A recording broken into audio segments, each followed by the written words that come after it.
Action, raw, unfiltered, real. What kind of day is it? It's a White Claw day. Light and refreshing tasting, uniquely cold way filtered. There's an iconic flavor for everyone. Come on, grab a pack. White Claw. Grab life by the claw. Please drink responsibly. Hard seltzer with flavor. White Claw Seltzer Works, Chicago, Illinois. You're listening to FM 105.7 and AM 1340, WKGN Knoxville, and W289CU Knoxville, Fan Run Radio.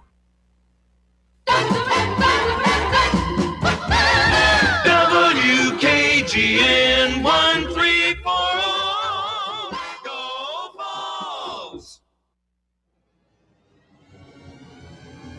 You're tuned in to East Tennessee's premier sports radio call-in show.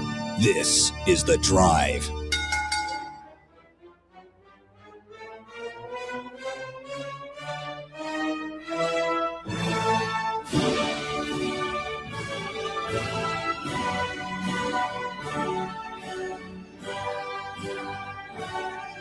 And hello, good afternoon, and welcome to another stellar edition of The Drive here on Fan Run Radio. Russell Smith, punching the time clock. Beautiful Tuesday here in East Tennessee. It is a St. Patty's Day edition of the show. We've all got our green on. Nobody pinching the drive this afternoon. No, you're not going to get us. It wasn't intended. I didn't even think about St. Patty's Day. I just grabbed my green sweatshirt. You just luckily grabbed green. Cool. You don't celebrate St. Patrick's Day, Bear? It's not a matter of not celebrating it. I had no idea today was St. Patrick's Day when I left the house. St. Patrick's Day on a Tuesday feels wrong. Does feel a little bit off, doesn't it? It feels wrong. It needs to be close to the weekend. Happy third birthday to my nephew, Thomas. Happy Turns birthday. 3 today. St. Patty's Day, baby. It is also Play-In Tuesday. Who are the play-in games tonight, Bob? I think UMBC and Howard, and then Texas, right? Yeah, Texas, NC State, the late game. That's the better It'll game. be a tasty one. Yeah. Are we having to find True TV tonight? Yes. Okay. That's exactly right. I'll just pull up the March Madness app on my Apple TV. Yeah. Good way to do it. Yep. Yeah, we got that in big baseball game, right? Not the Vols, of course, but the WBC. Hey, Eastern Kentucky's in town. Yeah, I know. Anytime the Colonels come to East Tennessee, you throw the records out the window, my friend. True. A lot of good baseball. Bear is wearing, in preparation, his Free Maduro T-shirt. He has lit all the candles at his Hugo Chavez shrine. Free Maduro. Oh. Today, and Venezuela. he is ready for the World Baseball Classic Championship game tonight between Venezuela and our United States of America. Very exciting. We've got Tennessee baseball getting set to get going here at about 4 p.m. and here about an hour. So that's pretty cool, too. Some changes to the lineup today. Henry Ford getting the day off. Ariel Antigua will be your starting third baseman for the Big Orange tonight. Trent Grindlinger in the lineup as your DH today. So we'll see if Tennessee baseball can pick themselves up off the mat after the disappointing Sunday effort against Georgia. Did you consider it a get-right game today? Yeah, a bit of one. I think we're fortunate. It's a get-right week, I think, because, again, got to stack a few wins here. You cannot take these midweek games for granted anymore. I mean, we have seen that around the league. We've had our own troubles with Wright State and Kent State. Eastern Kentucky is perfectly capable of coming in here and beating you, and you're taking a bit of a chance without your best hitter in the lineup tonight. I don't know. Maybe he's come down with the flu or something. I'm sure Elander will be asked about that after the game, but you don't want to let these guys come in here and beat you because that would add a little bit of fuel to the fire as far as the narrative that Tennessee is on the fall off after Tony Vitello left Knoxville for the greener pastures of Major League Baseball. 865-966-3435, your phone number if you want to call in or text the show today, 966-3435. 3-5. We got Ryan Shumpert from Rocky Top Insider coming up here in just a few minutes. He's going to stop by to talk all things Tennessee athletics. We'll get his thoughts on the quarterback battle that's beginning between George McIntyre and Faison Brandon. I saw where Hendon Hooker was on campus earlier today. Some pictures of Hendo Sanko with the boys. Oh, man. Well, we do he was for a good another one. year of him. He was a good one. Fantastic player here. And we'll get his thoughts, Ryan's, on the basketball situation as we get set to leave for Philly tomorrow. Boys will be headed up there, have their open practice on Thursday, and then tip off against a to-be-determined opponent Friday afternoon. And we'll be watching it down at Barley's in the Old City. Invite you all to come out and see it with us. Anyone starting to get a little nervous yet? Nah. Can't get nervous until we see who we're going to play. And then maybe you don't even get nervous.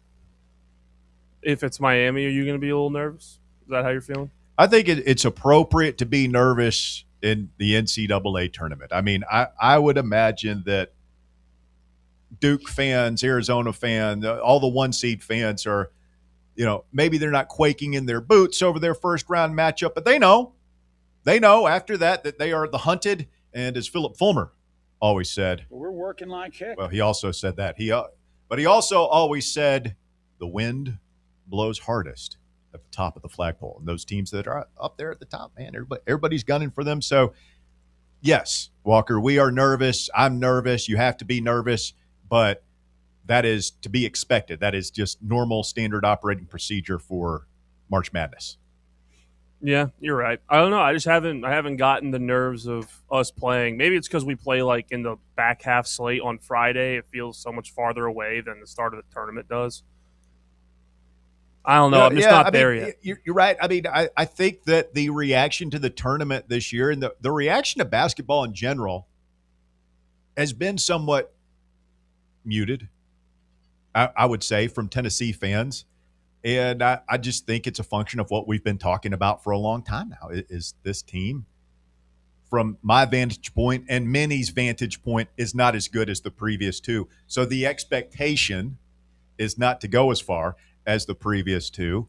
And, I don't know if it's people don't want to get disappointed, or it's just like they're not going to get excited because they don't think we're going to go as far. They don't think we're as capable as going as far as we have been going. Well, at what point do we get excited then, these people?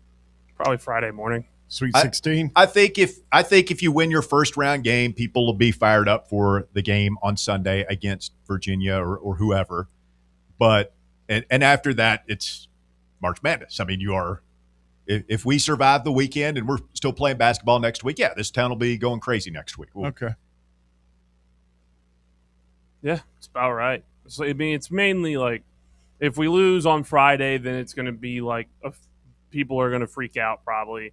And if we lose Sunday, then it might be, okay, this is what we thought it was. Is that a fair way to assess it? Yeah, I don't. So far, I've not gotten that spun up. We'll see. I mean, were you spun up last year? I really am not until you get to like the Sweet 16 games. That's kind of how I've felt. We went to Rupp for the first two. It was just a Kentucky-themed tournament for us. Yeah, last year. I will say that. Now I think back last season, that second-round game against UCLA, I was kind of like, they got some athletes, man. I don't know. I remember being very concerned about that game. Yes. Yeah, and we smoked them, as I recall, although UCLA closed it up towards the end, made it respectable. Yes. But, yeah, I seem to remember handling Kentucky them. back to the coal mines last year. It was a lot of fun. I don't know if you saw Jay Billis made all his he did a game-by-game pick of the NCAA tournament. He for once was pro Tennessee. He picked them to get to the Sweet 16. Do you think Jay Billis has been anti-Tennessee in the past? Whenever there's been a game like when he's done it and it's us in Kentucky, it always feels like he glazes, not us. Let's put it that way. I just feel like he's been very respectful of Tennessee, particularly in the Rick Barnes era. Yeah. The only problem I remember was when we played Duke and kicked their teeth in. That like literally, like he was leading the drumbeat that next week going up to that FAU game of Tennessee's dirty. Yeah, how rough they were. Yeah. He's got a couple of strings of pearls he'll clutch on to. He didn't like us beating his Duke boys. He does have a tendency to get up on a soapbox, but I don't think that's just a Tennessee thing. I've just found him typically to be more and he said some nice things about Tennessee. I'm not going to say he's never done that, but I feel like he's been typically, I wouldn't even say critical about Tennessee, but again, when it's their opponent, he's talking more about, he's more just free flowing and positivity on the other team that they're playing. That's all. That's just my 2 cents. Bobby Rabbit ears. Yeah, again, Sweet 16. I think we get to a Sweet 16 this year, by the way, boys. And I fully believe we can do that. I think that's a good season for this team, man. If you think about the ups and downs, anything beyond that would be fabulous. And who knows what happens? Get to that point and then see what happens. But I don't know. I'm not too uptight. And I don't know if that's because there's the unknown with this team. There's just, you can't get your hopes up too much. We've had some of these teams in the past few years where it's like, hey man, we're going to go win. That's how it feels. So then you get a little bit more concerned about what if it doesn't happen. It's like, we have no idea what's going to happen with this bunch. See, I've never felt like that. I've never felt like, hey, we're going to go win ever in the NCAA tournament as a Tennessee fan. No. I mean, I've been more confident than in some years than others, but particularly when we get into that Sweet 16 weekend, I'm a nervous ball of anxiety. It's rough. Yeah. Those Elite Eight weekends kill me, man. They kill me from a nerve standpoint. The Grant and Admiral, the year, Loyal or whatever happened there, I thought we were going to go to the Final Four that year. I expected it. It was over so fast, I don't even really remember much about that year. I'll tell you the game more than any in the last, well, I shouldn't say that. Those Elite Eight games are tough, but the Sweet 16 game against Kentucky last year, believe it or not, did not have me worried, just because I was like, there's no way they win 3 times in one season against us. I was more uptight 2 years prior, that Creighton Sweet 16 game. That one, I was a bundle of nerves all the way through that game too, man, because just that was a good Creighton team. And I was more nervous about Kentucky, but I think that's just the emotional reality of the rivalry. Yeah, the Creighton game was tough, wasn't it? Until it wasn't. They were a good team. They were good. That was when I was like, okay, I think I was definitely worried about Houston last year. 2 years ago, believe it or not, I was like, man, we took down that Creighton team. We can take Purdue, man. I'm not worried about that. Well, before anyone accuses me of playing scared this afternoon, I did go and fill out my bracket on King of the Brackets last night. You can do so as well. It's pinned to the top of my Twitter feed. It's also on our Facebook page. Get your picks in. Presented by our friends at Crown Cleaners. I've got Tennessee going back to the Elite Eight. 3 in a row. 3 in a row. You got them beaten in the Sweet 16, Iowa State. Yes. I want Kentucky, but I'm picking Iowa State. That game would be so miserable to watch. Oh, my God. Iowa State is like, they are a version of like us, like Houston. They play just extremely aggressive defense, and they have the best sharpshooter in the country. They're better on defense than we are this year, too. Yeah. I mean, they're like we were in the last couple of years defensively. I mean, Well, I'm counting on Nate getting hot. I'm counting on our team being full strength then, and we'll see what happens. And again, I am not too looking through things through orange flavored glasses, but I don't have us beating Michigan. I don't see us getting by that particular juggernaut. No. Can't pick us to go to the Final Four. But 3 straight Elite Eights. Yeah, that'd be good. As painful as another loss to a Big Ten team would be, 3 straight Elite Eights, sign of a pretty darn healthy program. If you really want to get, nitpick, somebody, I saw it somewhere, last year we were in the Final Six, if you think about it. Actually, each of the last 2 years, because we played on Sundays. Played on the Sunday. Yeah. So, True. Big show coming up. Again, you can get your picks in for King of the Brackets. Go to facebook.com/The Drive with Russell Smith and get your picks in today. New information coming to light today about the Aiden Holloway situation. It wasn't 1 pound, it was 2 pounds. By the time we come to the airwaves tomorrow, he'll have had like 3 pounds out there. This guy is turning into a Hugo Chavez, not Hugo Chavez. Who's the El Chico, El Guapo? Chapo. El Chapo. Right before our very eyes. Yeah, he's got a full-blown cartel in the making. At this rate, not personal. At this rate, make no Nate Oates mistake. is going to suspend him for all of pregame warmups. I mean, he is coming down hard on Aiden Holloway now. He's no longer with the team, according to Nate Oates.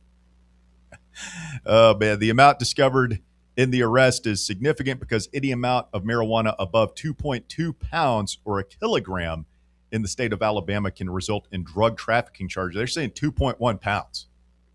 I bet somebody maybe did him a solid and split off about a tenth of an ounce. Either that, but who's got the criminal mastermind now? Either that or he's such an alert drug dealer that he knows the law and was careful to have just less than the felon or the drug trafficking amount. I think that carries, I would imagine in the state of Alabama, that carries a trafficking, I would imagine it's a fairly long sentence. Nate Oates has got quite the track record here now. He's got the Betty Yako thing. He's got the whole murder thing, whatever happened there. Somebody sent me a link to a story from 3 years ago where he had another player that was arrested on gun and drug charges. And now this, I mean, like he's climbing the ranks as far as like shady all-time college basketball coaches. We mentioned Dave Bliss, Jerry Tarkanian. I mean, he's like Nate Oates is elbowing his way to the front of that line. You guys refresh your memory. What was it Tarkanian did that was so awful other than just being in Las Vegas? I mean, his buddy got killed by the mob. Well, that's what I feel like there were some mob ties at one point. Well, that's because they were trying to get in into L.A., right? He was called, I think Dick Vitale always called him the Father Flanagan of college basketball. I mean, because, man, those kids were let's not say they were high academic achievers. I mean, there was a lot of, rumored academic fraud, all sorts of stuff going on to just get those kids in school. Yeah. I mean, anymore nowadays, looking back on how we used to get so upset about stuff like that. And, I mean, nobody knows that these kids actually even do the schoolwork. It's all remote. Yeah.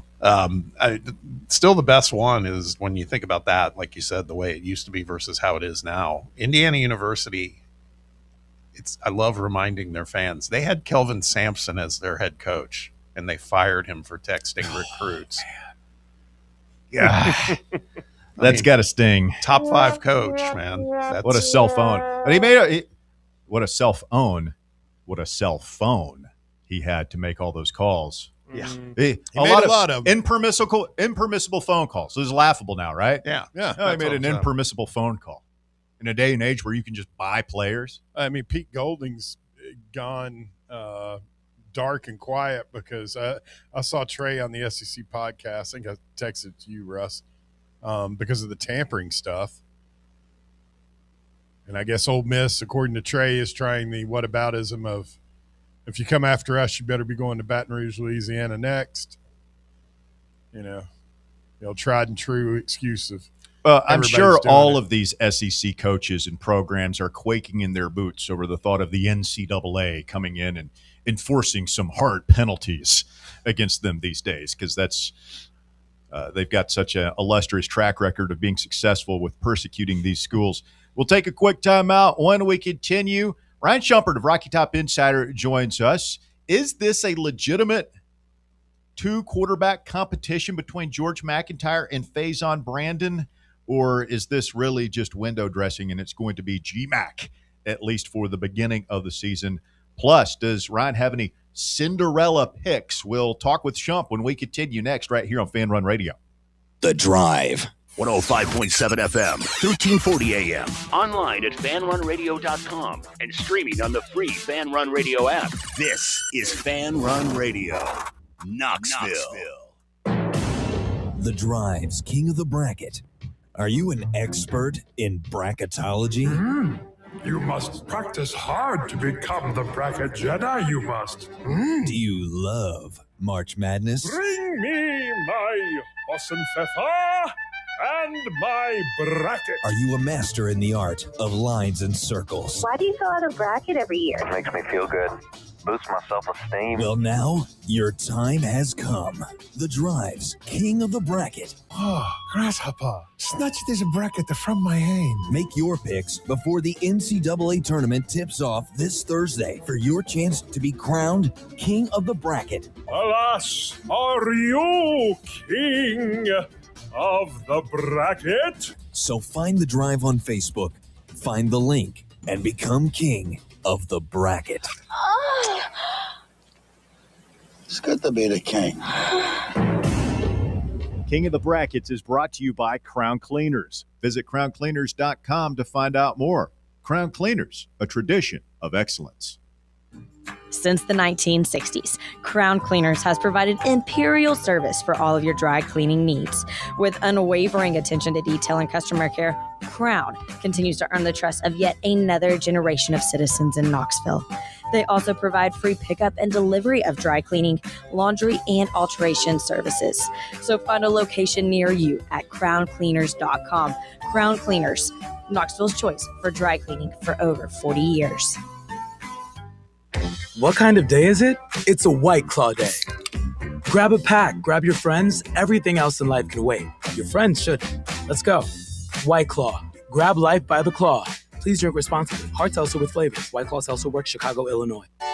Citizens National Bank.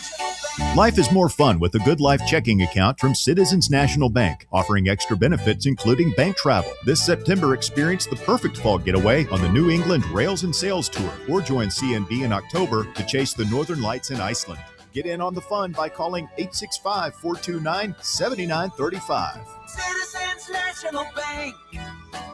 Banking never felt so good. Member FDIC. Hi, this is Dr. Stephen Malone at Knoxville Smiles. Has it been a while since your last dental visit? If so, I'd like to invite you to come see us. At Knoxville Smiles, it's our vision to provide the best dental care in town in a relaxed, friendly environment. So if it's been a while and you've been putting it off, don't wait any longer. Come see us at Knoxville Smiles. You can schedule an appointment online at knoxvillesmiles.com or by phone at 865-539-1776. Welcome to Axle Logistics, where excellence isn't just a goal, it's an energy. As a leading third-party logistics company, Axle is powered by an award-winning culture built on a work hard, play hard mentality. Here, the drive for success is contagious and hard work never goes unnoticed. Whether you're just starting out or looking to level up, Axle Logistics is the place to launch your career. Join us and take your ambition to the stars. To learn more, visit axlelogistics.com.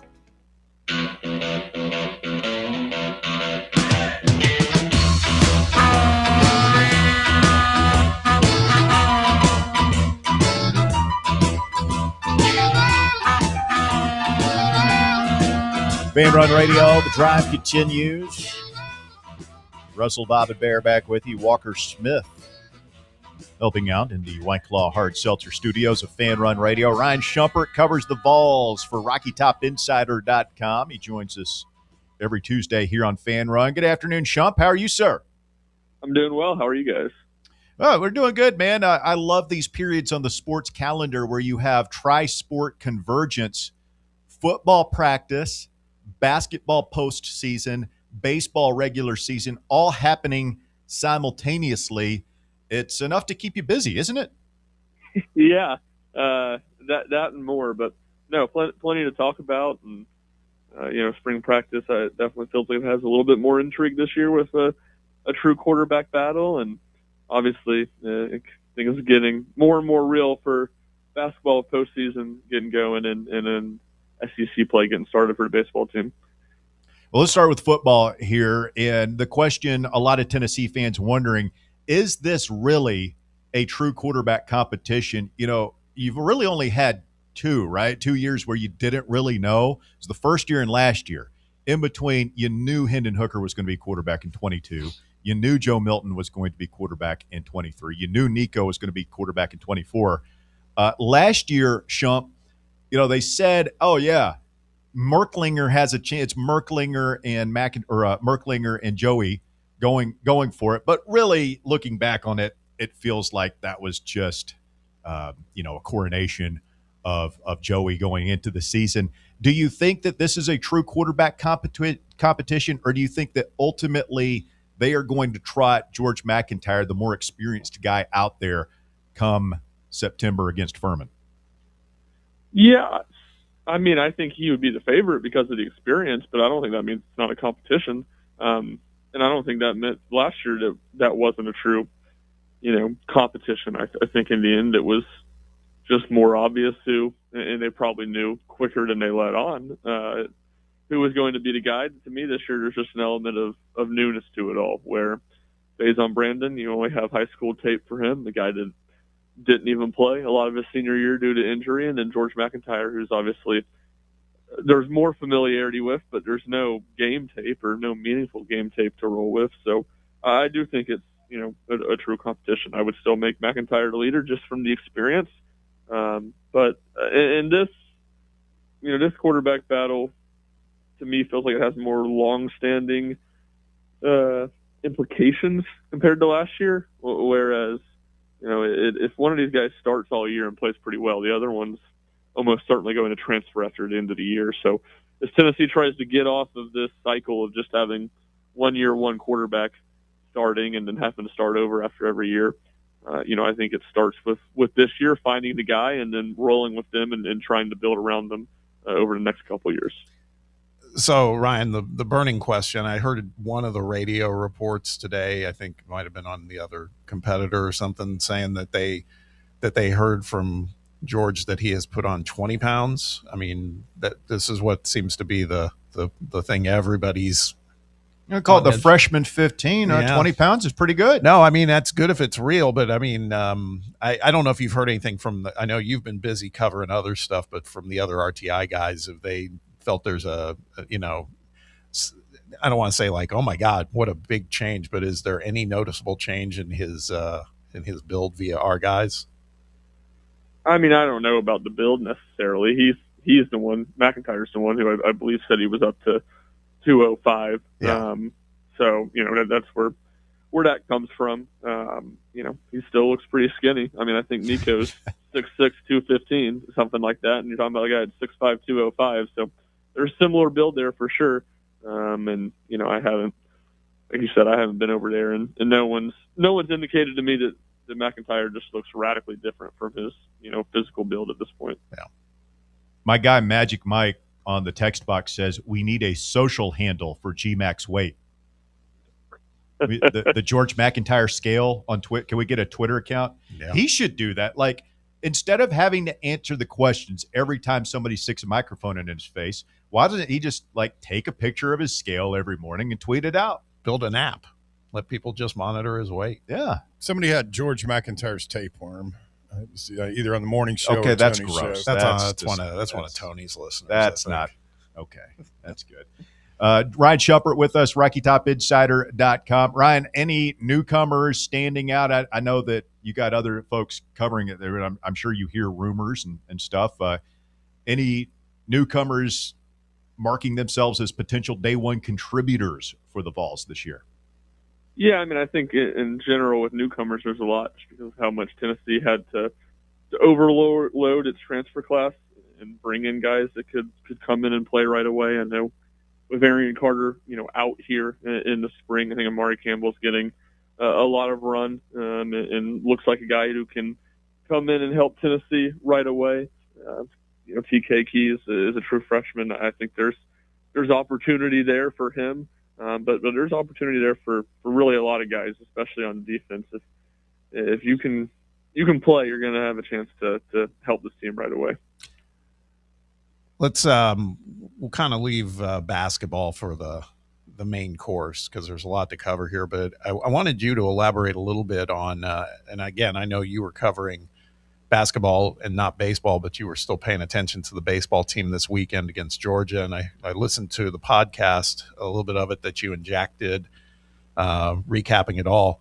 And your guys' tact was there were some silver linings to what, even with the painful loss, particularly in that third game against Georgia. I'd just love to let the listeners hear a little of that from you. Elaborate on why you guys felt like, hey, that was a tough loss, but let's not sound the alarms just yet.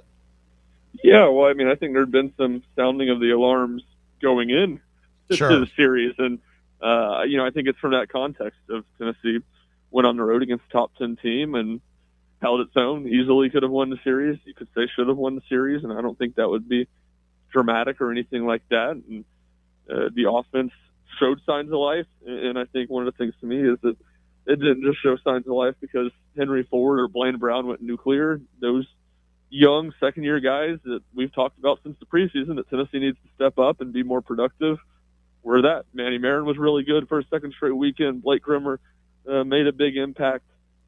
Levi Clark finally gets something going on Sunday. We'll see if he can build off of that. So I think it's that aspect of the offense showing some life and just this kind of to see where Tennessee's at, a barometer of where they stand right now. They go on the road against the top 10 team and play well. Now, we'll see. Georgia hadn't played a super hard non-conference schedule. Maybe they will look back in 10 weeks and say Georgia wasn't anything close to a top 10 team, and that aspect of it was a little bit misleading. But just if you want to look at the whole, and it's hard to do that when you got 30 SEC games. You got to the margins are so slim, and you got to be locked into every little game. And for that, there's really good reason that there's frustration for Tennessee not being able to get to the finish line on Sunday. But just as a whole, when you look at the team's performance, I think there was a lot to like.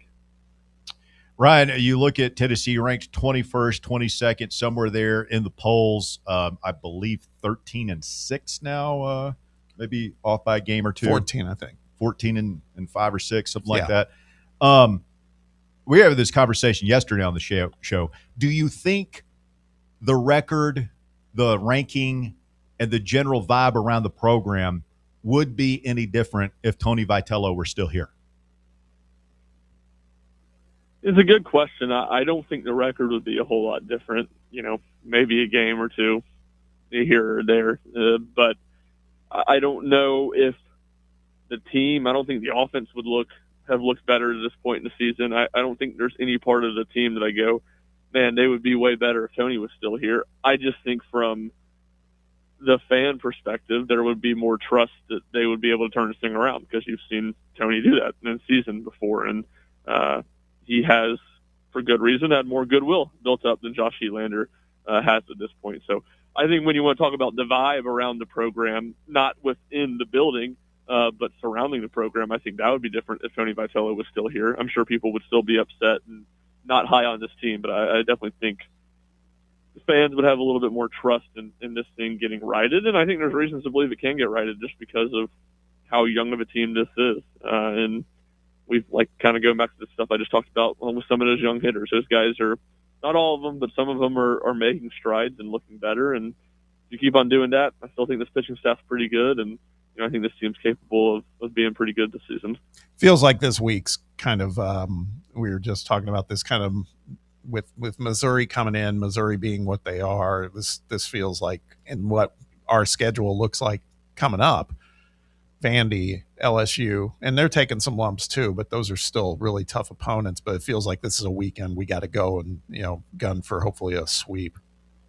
Yeah, for sure, and I think that's partially the result of not being able to get it done at Georgia. If you'd won 2 out of 3 there, I think you would say certainly the goal would still be to sweep this weekend. But if you win 2 out of 3, it's you're still 4-2 in conference play through 2 weeks. You're not in a bad spot, and 3-3 is not going to be a bad spot either. But 4-2 would feel a lot better than 3-3. And now that you weren't able to win that game on Sunday and win still a series on the road, you want to be able to beat up on kind of the bottom feeder of the league. And with South Carolina not on schedule this year, this is really the only series that I point to as saying, that's not that Tennessee couldn't sweep somebody else, but this is the only one where you go into it feeling like, that's a good chance that can happen.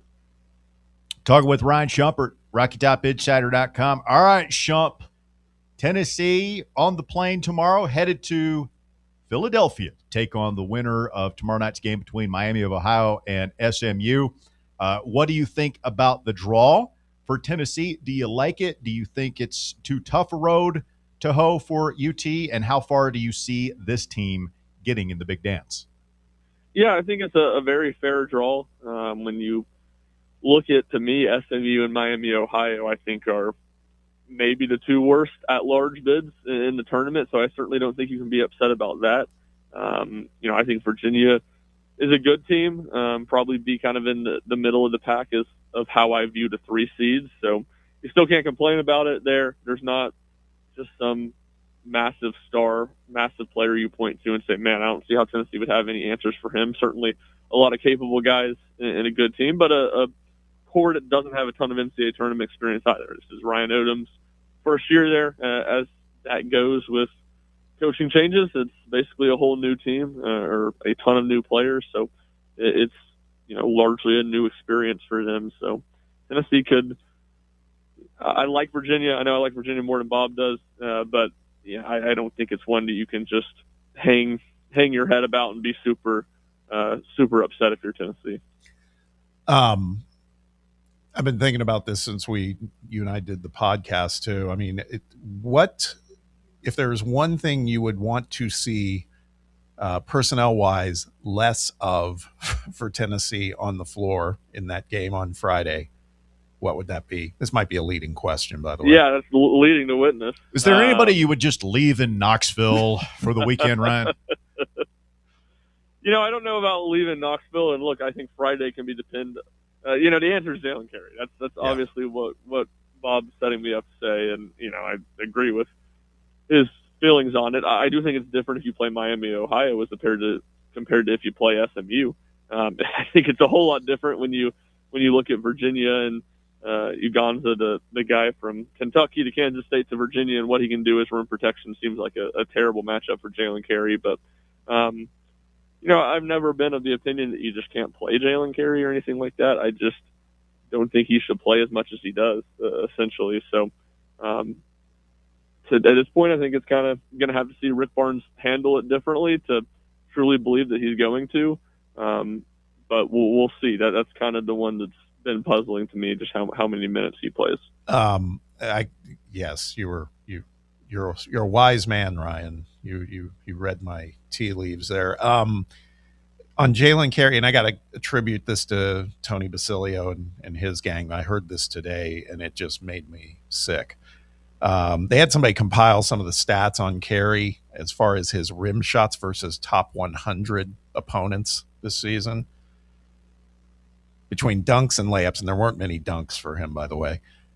70 of 136, 51%. That's not a surprise. But when you compile it and see that number, it's like, God, man. Honestly, I'm surprised it's that high. Well, the free throws are worse, but this I figured it might be a little higher than 50%. This I don't pile on the poor guy, but like anytime he gets the ball in the block and is like going up for it, it doesn't feel like he's making every other shot. Yeah. Shup, I don't know if you wouldn't have been able to hear this, but I think it was what Jimmy Dykes, it was his kind way of saying, he goes, what's so great about Carey is he gets so many second chances.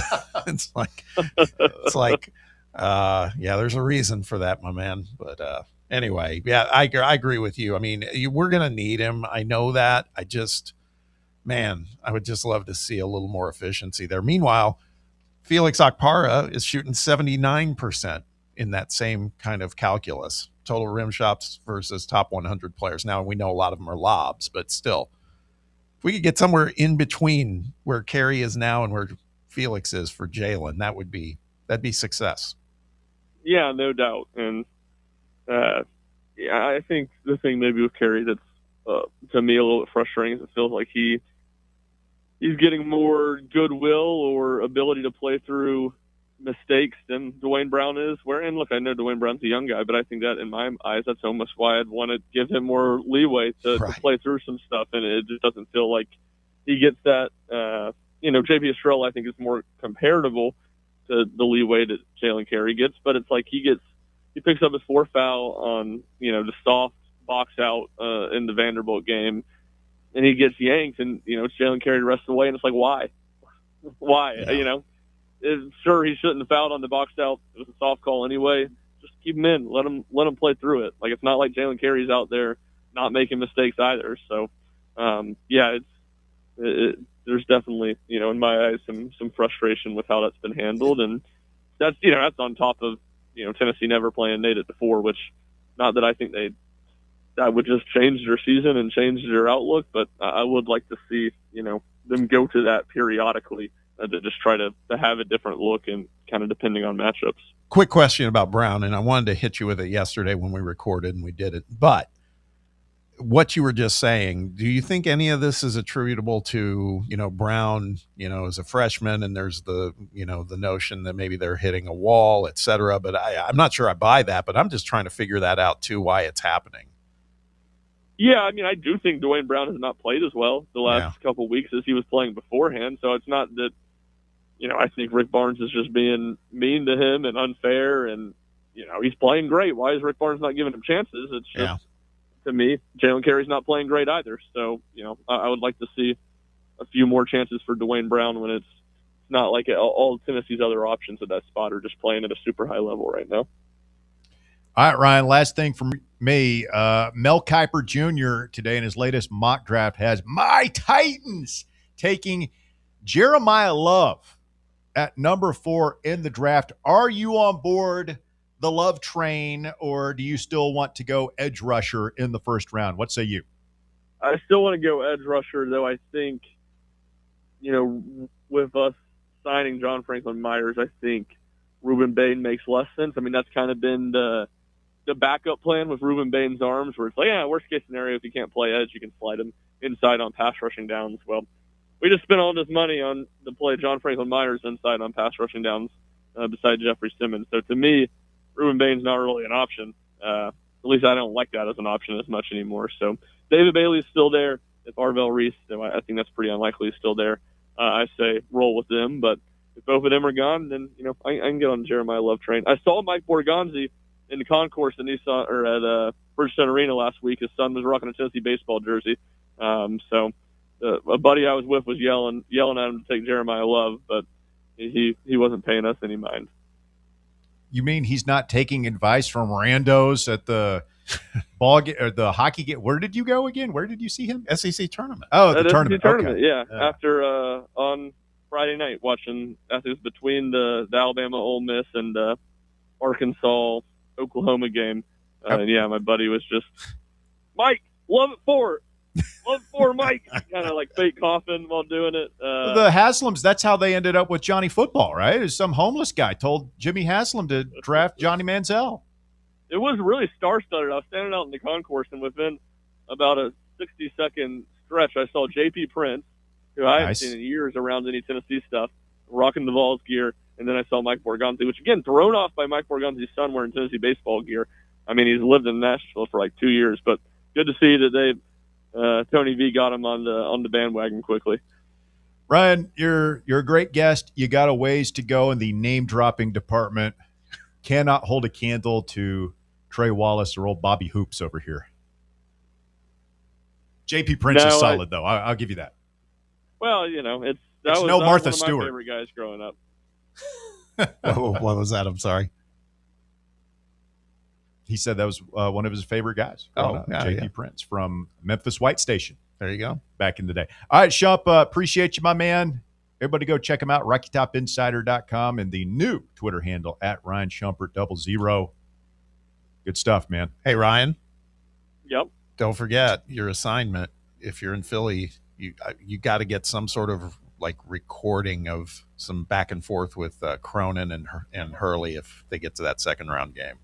Yeah, Tennessee better win the first game, and then I need them to be playing the second game of the day in Philly on Sunday because I need to be near the benches to watch Hurley and Cronin, especially Hurley. I got the Cronin experience last year, and it was a delight, but he was just like laughing hysterically when calls would go against UCLA. So I need it. I need to see those guys and maybe sit in a press conference or two. Perfect. Thanks, Ryan. See you guys. Thank you, Ryan. Ryan Shumpert, RockyTopInsider.com. So he's just talking in general. He wants to be there for a potential Mick Cronin versus. They don't have specific heat. No, the two of them, but they're both just hotheads, such alphas and complete maniacs.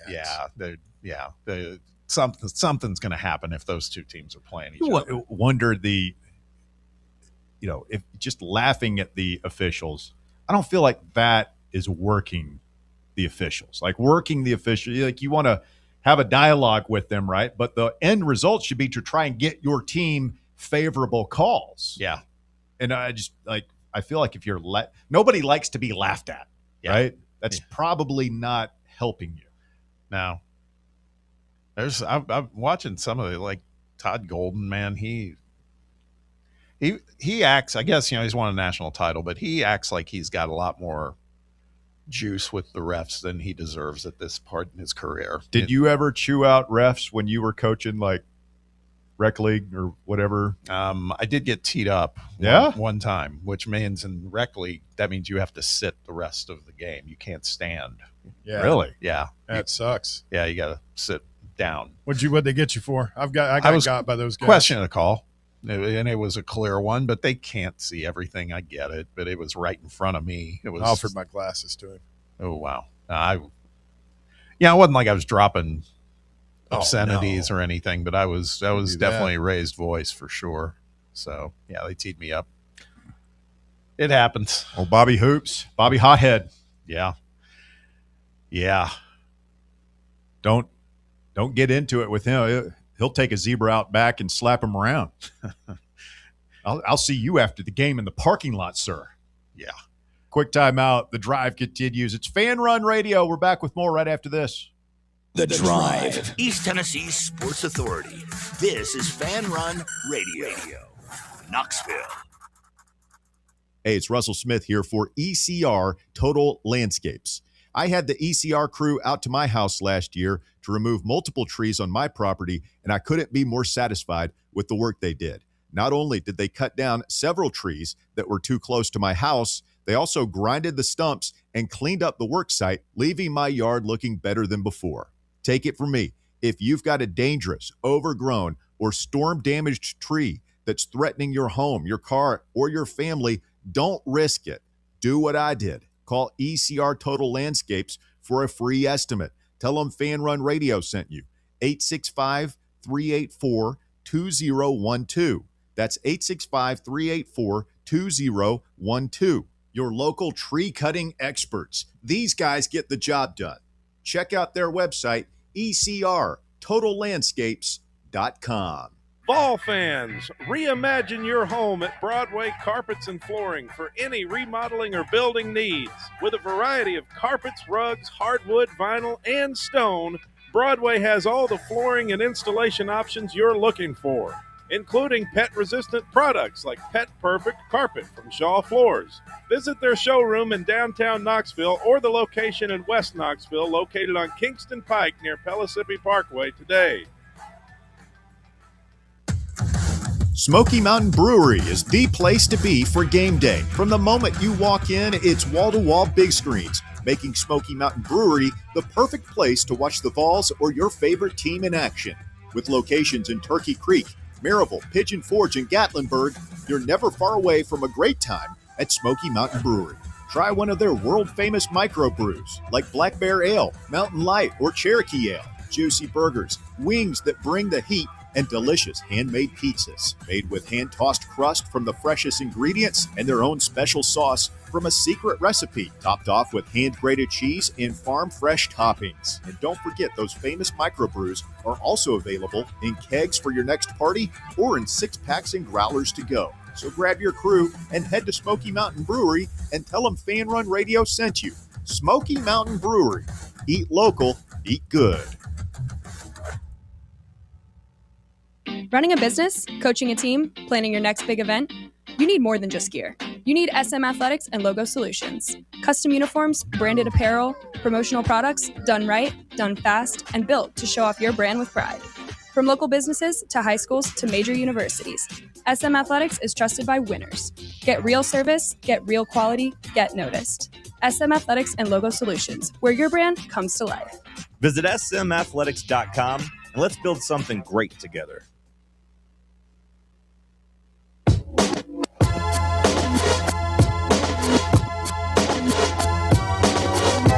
Fan Run Radio, the drive continues. Ryan Jumper, Rocky Top Insider Bear, what did you learn? That Ryan, I kind of feel the same way he does. The whole Tony thing versus Josh and what, the discussion we were having yesterday.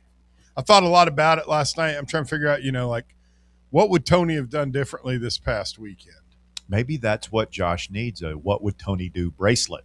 Yeah, but Tony wouldn't always do the right thing. Like, sometimes what Tony would do would be to run screaming like a maniac out of the dugout and get thrown out of a game. I don't know. I think Josh is going to have to do that at some point. Yeah, but it's such a part of the job description. Penalty if you do get that. You get suspended for a game or two. Okay, well, let me ask you this then. Russ, do you agree that all those antics and all that stuff, the way we acted, as much fun as it was, it bit us in the rear end in the end? Because they came gunning for us. That particular, it hurt some, yes, but it also helped. That was our identity as a program. I agree. We didn't ask for your permission. We come in and we took. We elbowed our way to the front of a very crowded conference. And right now we're in the scrum. We're in that, if that first tier is, Texas and Arkansas maybe. Although I'll have to, we'll ask Logan about this later, but we have the same record as Arkansas. Everybody we always talk about, like our main rivals, I think Bob brought it up. Everybody's kind of in the same boat right now. Yeah. There's a lot of parity, it seems like, this season in college baseball. Texas looks, I haven't followed them that closely, but I'm not hearing much about Texas getting punched in the mouth much. I mean, it feels like we're seeing it certainly with LSU. We're seeing it with Arkansas. We're, obviously Vandy. With us. Yeah, and us. But I agree. I think should have beat Georgia this weekend. That's what's really bothered me, boys. I keep talking about the weeks after the Missouri series at Vandy and then here against LSU. And then the week after that is at Mississippi State. So, I mean, it's a gauntlet coming up. Well, let me ask you this, Russ. Were you as mad over blowing that series last weekend as you were after losing to the Lexington losers? It was very similar, yes. That's what I came to finally. Are you talking about in basketball this year? Yeah. I thought it was very similar because it's a hated rival, but we were better, man. Like we should have won. We should have won Sunday. I know it's baseball; you don't win all the games. We should have won that series. Well, Texas will be challenged this week. They have number 5 Auburn. There we go on the road. So. That'll be a good one. 2 top 5 teams going at it this weekend. Let's get TJ, the Kentucky fan, in here next. Good afternoon, TJ. You're on the drive. It's Fan Run Radio. Hey, what's up, man? I was listening to your podcast last night. Here's the thing with Calipari and Arkansas and Kentucky. We've all seen it as adults. You get married. You have a couple that gets married, and the first 10 or 15 years, it's spicy, it's hot, it's awesome, you're winning together, and everything's going great. But then all of a sudden, something happens, and it kind of gets stale, and you don't eat dinner together anymore, you don't watch movies together anymore, the excitement's gone. But then you go your separate ways in a divorce, and one of them goes back to the gym. Cal got a blow up. Is that or a glow up? Is that what they call it? Yeah, and here's the thing: Calipari's got a new convertible, and he's going to ride the hell out of it, just like he did Kentucky, just like he did Memphis, just like he did UMass. And I knew this as a basketball fan in general. You kind of sell your soul to Calipari when he comes on, because if you look back at UMass, Memphis, and now Kentucky, he doesn't go back he doesn't ever mention your school. It's just like in the Arkansas when he got hired in the press conference. Nothing's changing. The train's just moving. So it's more of University of Calipari, not University of UMass or Memphis or Kentucky. And it's going to be the same way with Arkansas when he leaves or retires. John Wall and DeMarcus Cousins and all those dudes, they were going to go to Memphis, but they went to Kentucky instead because that's when he got hired. It happens. And here's the thing. Next year, year 3, Mark Pope, that's his do or die year. If you look at it, here we go. If you look at it, Billy Gillispie has a better record than Mark Pope does in the first 2 years. I thought you all were entirely too quick to fire Billy Clyde myself. Yeah. Ridiculous. We just got a minute here, TJ. Are you confident that your Wildcats will beat Santa Clara this week? Yeah, they'll beat Santa Clara. And this team is so weird, just like Tennessee. We beat y'all twice. How does that happen? And then we lose to Ole Miss or whoever. They could make a game out of it against Iowa State. They could lose by 30. I don't know. I couldn't tell you. I think they'll beat Santa Clara. But on my way out, if you're going to pimp a home run, make sure. Hold on. You there? TJ? Yep, I'm here. Be honest. Yeah, that was a bad look for Stone Lawless. Nobody will argue that. If we should meet again in the Sweet 16, you want to see the Big Orange? You think you can take us 3 times, big boy? Let me be honest with you. You better be. I'd rather lose the first round than lose to Tennessee again in the Sweet 16. Oh, thank you, TJ. Appreciate it. He is honest. Nothing else. Stay with us. Hour number 2 of The Drive coming up. It's Fan Run Radio. The Drive. Fan Run Radio, the flagship station for Tennessee fans. This ain't no wishy-washy, limp-wristed, kale-eating, half-ass sports radio station. We're your in-your-face, truth-telling, say-it-loud, flag-waving, face-painting, hardcore, bring the noise, causing a ruckus, don't give a damn sports station.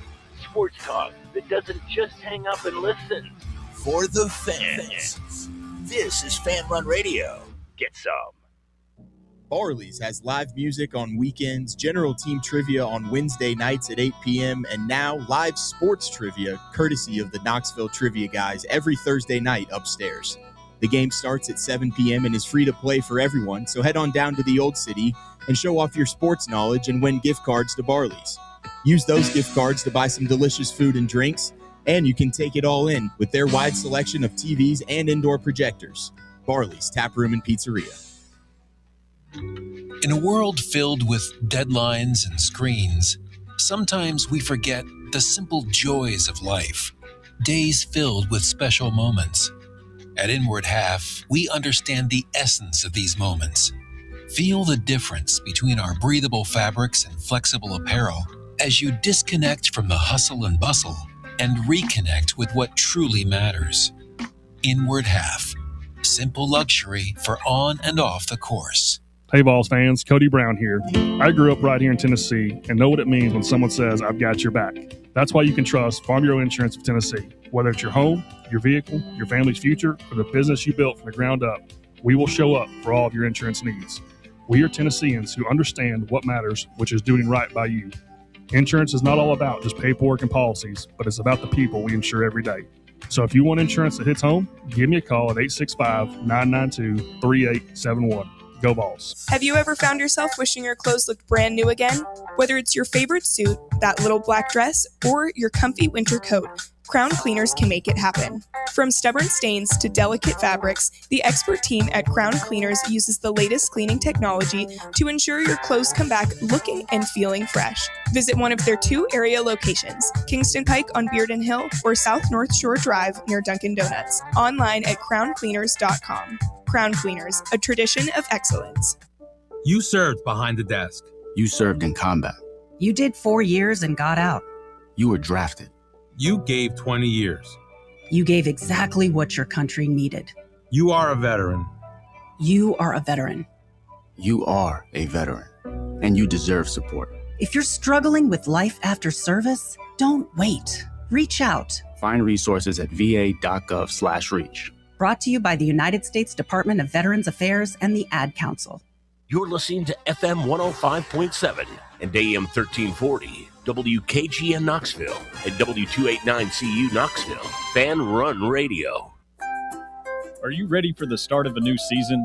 Maybe looking for your team to go on a tournament run? Get game day ready with Crumble. Head on over to your nearest location and pick up 12 pre-selected cookies plus exclusive toppers. When you're looking for dessert options, there's no question about who you should call on. Our listeners already know. Last year, the Dubai chocolate was a home run, along with the brownie batter. Oreo crumb was another crowd favorite.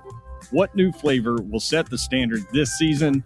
If you're in the Knoxville area, there are 3 locations ready to serve you: Clinton Highway, Parkside Drive, and Maryville. Download the Crumble app to build your best lineup and vote on the best combos. You can even put your bid in to request a new flavor. Order in the app and slide on over to your nearest location. Tell them Fan Run sent you, and as always, it's for the fans, by the fans. Don't miss the cookies.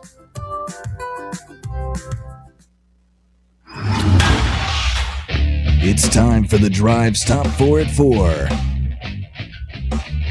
Hour number 2 of the Drive underway. It's Fan Run Radio, and time for the Top 4 at 4. It's brought to you this afternoon by Barley's Tap Room and Pizzeria, where we will be on Friday with a special abbreviated edition of the Drive. We'll be on from 3 till about 4:15-ish.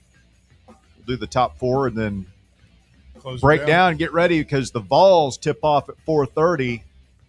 Come down and watch it with us. It's a Fan Run Radio listener watch party at Barley's Tap Room and Pizzeria in the Old City. Beautiful downtown Knoxville. Hope to see you there. Walker? At number 1, Tennessee baseball's midweek game starts in about 15 minutes as the Vols take on Eastern Kentucky at Lindsey Nelson Stadium. The game is streaming on SEC Network Plus, and Taylor Tracy is starting on the mound.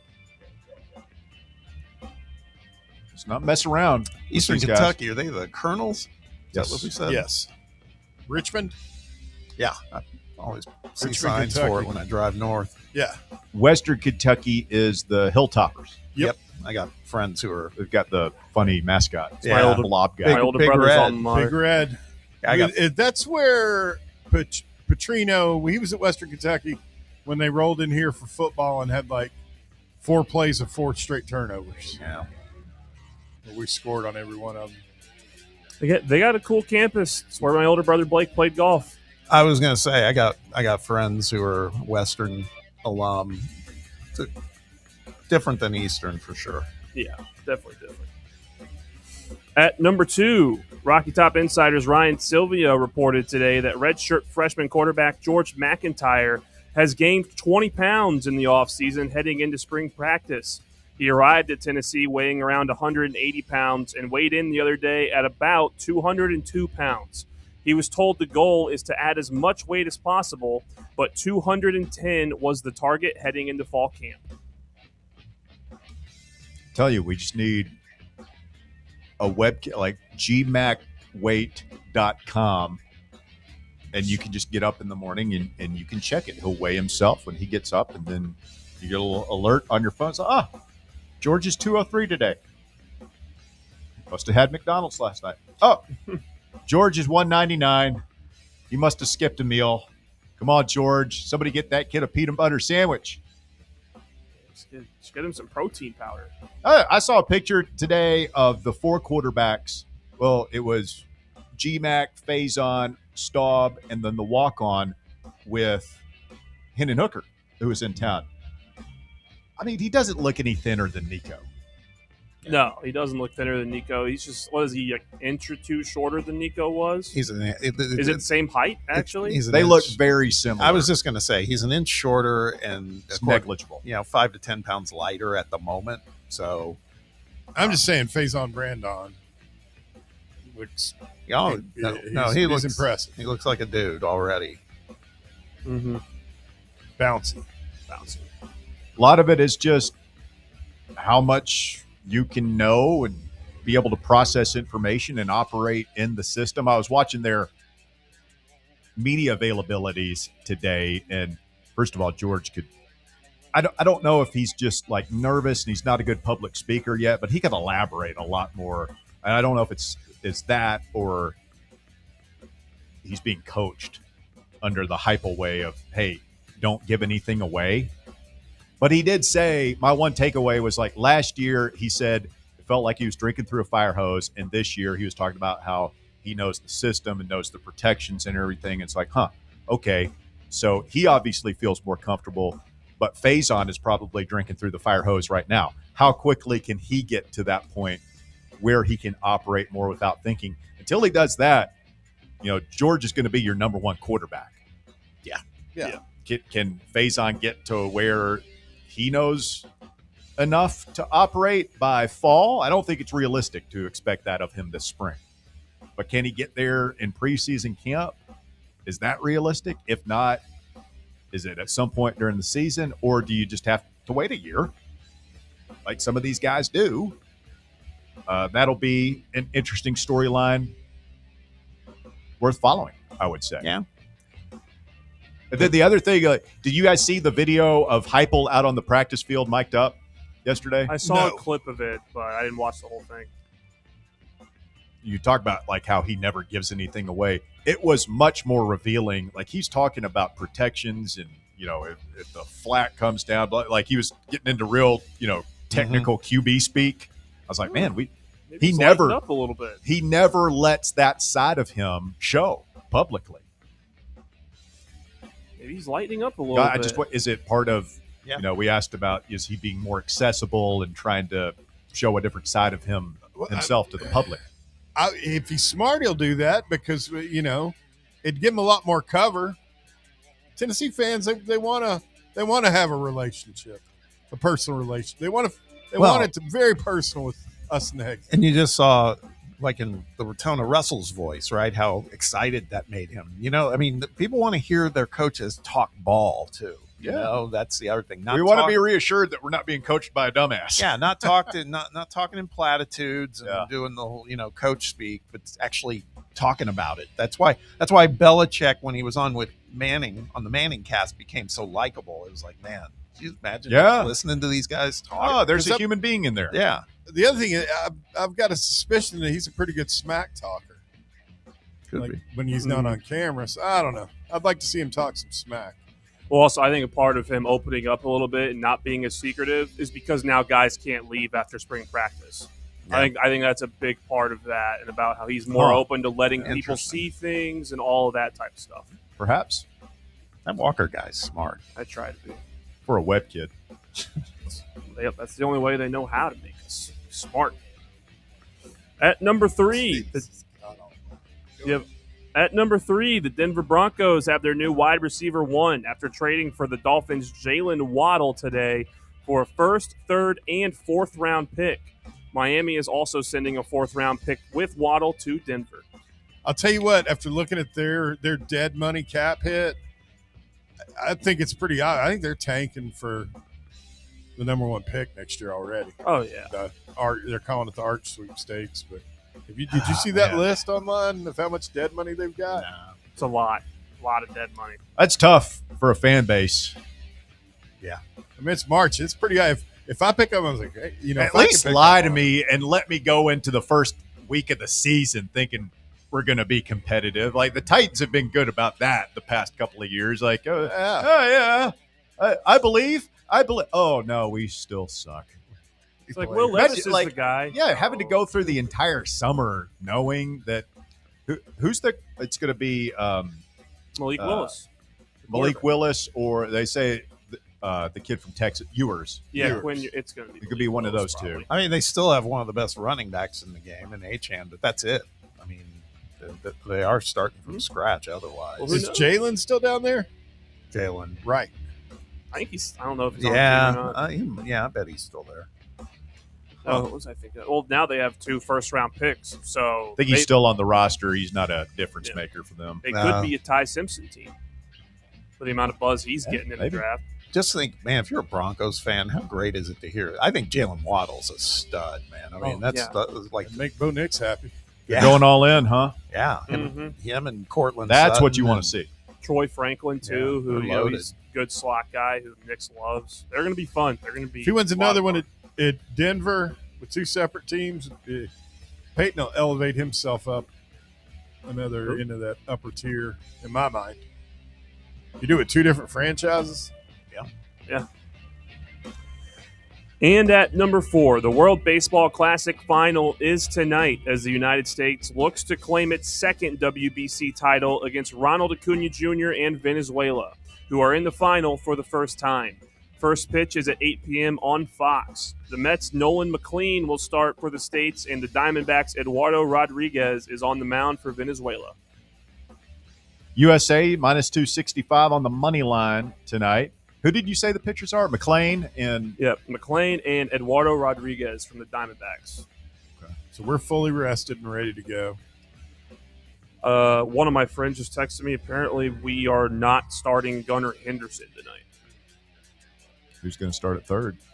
I don't know. I'd have to. Austin Riley's not down there. The middle of that infield with Bobby Witt. I mean, God, he's so awesome. He is spectacular, and Terang's been pretty good. Yeah, That's Bryce second. Terang, sadly, is really good. Got Terang on my fantasy team. I drafted him the other night as well. That was an electric crowd last night. I think it's going to be just crazy lit tonight. I think it's going to be Did you more guys watch Venezuela that? than Did you USA. watch any of that game? I watched Yeah. every pitch. I was didn't watch fun. every pitch, but I watched 7th, 8th, 9th. That was a close game, hard fought. Venezuelans are into it. There is there's a lot at stake, man. A lot of pride on the line. You know, well, I don't know. I don't keep up with the geopolitics of it enough. Are the Venezuelans pissed at us, or I don't know. Are they happy that we got rid of their guy? Or I mean, his number 2 immediately got put in charge. And it'd be like if like they kicked down the door and arrested you, but left the rest of us here. Yeah, I like feel like the drive audience would be survive. really upset. I feel like it would go downhill quickly. No. No? No. You think you could hold this ship together? I feel like Bob would be doing a lot of the heavy lifting. Yeah, exactly. What's that again? You're just volunteering Bob to do all the work that I do, to take on 2 people's jobs. Well, no, I wouldn't, because Bob would. Let's just leave it alone. But Bob would do a better job of delegating. I'm not even listening. So, like, I let's go ahead and have the talk. I mean, what would you like delegated? What would you like me to allow you to do that you are not allowed to do? I don't know. I'd have to go over the list. There's a list? Name one thing. Top thing on the list. The sound. You've never trusted me to do the soundboard, ever. You think Bob's going to let you just play random clips during the show? Bob would be more likely to give me a chance and at least wait for me to screw up before he. And Bob would be. That's nicer. the number one thing. You want to be in charge of the drops. That's the first thing you thought of. It's like, once you get me out of the way, oh, finally, I can play all the funny buttons. It does sound a little bit like a kid saying. I mean, I don't know. There's not a whole lot you don't. Really, Dad? I get to drive the car this weekend? Oh, gee, Paul, you're the best. Maybe that wasn't the best analogy. How about that? No, I don't think it's. I think it's a lot of pride between all these guys that play against each other, and there's some national pride in there. I feel like. I feel like if we win, we should get all their oil. We already did that. We already kind of have that. Well, the president. We don't have to pay them for it. No one I feel really like knows. we should just take it. I don't know. I feel like there's money exchanged hands somewhere in that transaction. Oh, there's going to be money exchanging hands for sure. But you think they pay us to take their oil? No, I just think there is a vast amount of oil. I think we should just get the oil. I think that's what it should be for. I think they should be the 51st state. Venezuela? Yeah. All the way down in South America. Sure, why not? We got Puerto Rico, Guam. Nobody knows where that is. Puerto Rico's not a state. Those are all territories. Exactly. Whatever, man. You call it whatever you want. I think we should get it. Can we use the supersonic discombobulator? against Sonic disco. That thing Venezuela. that causes Havana syndrome, which they said didn't exist until they go. admitted that they used it Here we go. in Venezuela. I'm just saying. What is Havana syndrome? Oh, don't ask that question. It's people. A lot of people in like intelligence have it. It's like a brain injury that occurs when they use those, whatever those microwave transmitter things they use on crowds are. I'm just saying. It sounds like something like smoking too many cigars. No, or we something. You used got the something Havana new. syndrome. We used something new. The that they Venezuelans denied were saying. having. The Venezuelans said like we used some supersonic doomsday weapon in there. All I'm saying is, if we should find ourselves down a couple of runs in the 7th or 8th inning tonight, all options should be on the table. I think it's probably going to be a more pro-Venezuela crowd. I bet there are going to be more Venezuelan fans than American fans in there. Sure, why not? We'll roll that thing out on worldwide TV. One of our most What top is it? Like a weapons. button? Is there like a broadcast? You have to point it or something? I don't know Is it what it a is. ray gun? But it uses like a microwave or sonic It's like waves. a phaser from Star Trek. It's super low free. I'm not sure. Where's which the one game they're tonight, talking. Walker? Is it in Miami? Yeah, it's in Miami. Oh, it'll be. It's going to be very pro-Venezuela. I think like people are going to be shocked how pro-Venezuela it's going to be. What's in Miami? I don't think it's going to be more Venezuela than Dominicans. I mean, I think that was like 70-30, maybe 75-25 pro-Dominican Republic the other night. I think it'll be eerily similar, maybe 60-40. I just think it's going to be a completely insane crowd. It made the obviously the players on the field. It's a hostile environment. Well, I mean, it juices everybody up. And that's what makes these games better. Well, it's like whenever we play Mexico in soccer, I hate that, man, when we play them in Texas somewhere and we're playing on the road in our own country. But if every now and then we'll play them in like Kansas City or somewhere or Columbus, notably a couple of times. And we blow them out because we're playing at home. I hate when we play these. You play this game tonight in, I don't know, Minnesota. I mean, you'd want to play it somewhere Dodger indoors. Stadium. No, Dodger Stadium would be very pro. Dodger Stadium? You want to play it somewhere? I'm trying to say white. Bear. Atlanta. Somewhere I know. heavily I would just want to see Caucasian. if you would do it. Play him at Cincinnati. That's what's suggested. L.A. Somewhere with a lot of Caucasians, and we'll pack that place and provide the home field advantage we're looking for. I don't know. It makes for better watching on TV. With these, how passionate these people are about this whole deal. On the live chat, Knox Stacks 1562, a couple of things. He said, first of all, one good thing we could delegate to Bear is what you talking about. No, I'll stop you right there. I'm not going to sit here and I would end up. What would happen if you put me in charge of reading the clues in that day? You wouldn't make the clues. The people would be angry at you, and you would melt down. You wouldn't be able to handle the pressure. No. I've always given you props on that, though. Never asked to do that. His pace is good. That's how I came close to setting a record when I did it. Russ and I were locked in on that. A little humble brag. And then Knox Stacks also said, hey, the Havana syndrome, it is a thing. He said, make sure you listen to Dr. Bear. Yeah, it's these people that apparently are suffering the horrible after effects of this weapon that allegedly didn't exist, that they basically admitted that they used it in Venezuela. That's all I was saying.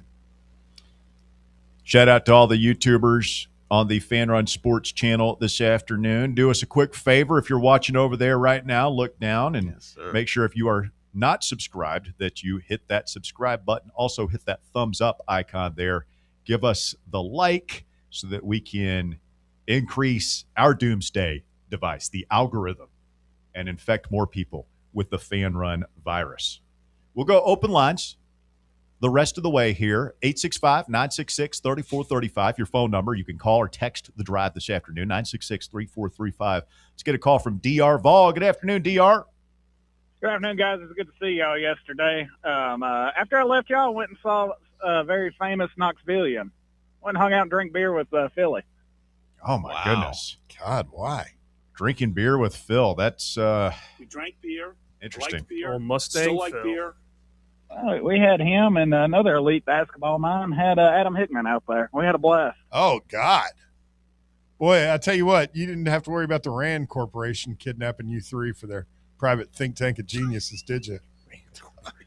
Hickman, and we call Phil. that the dance of the dullards.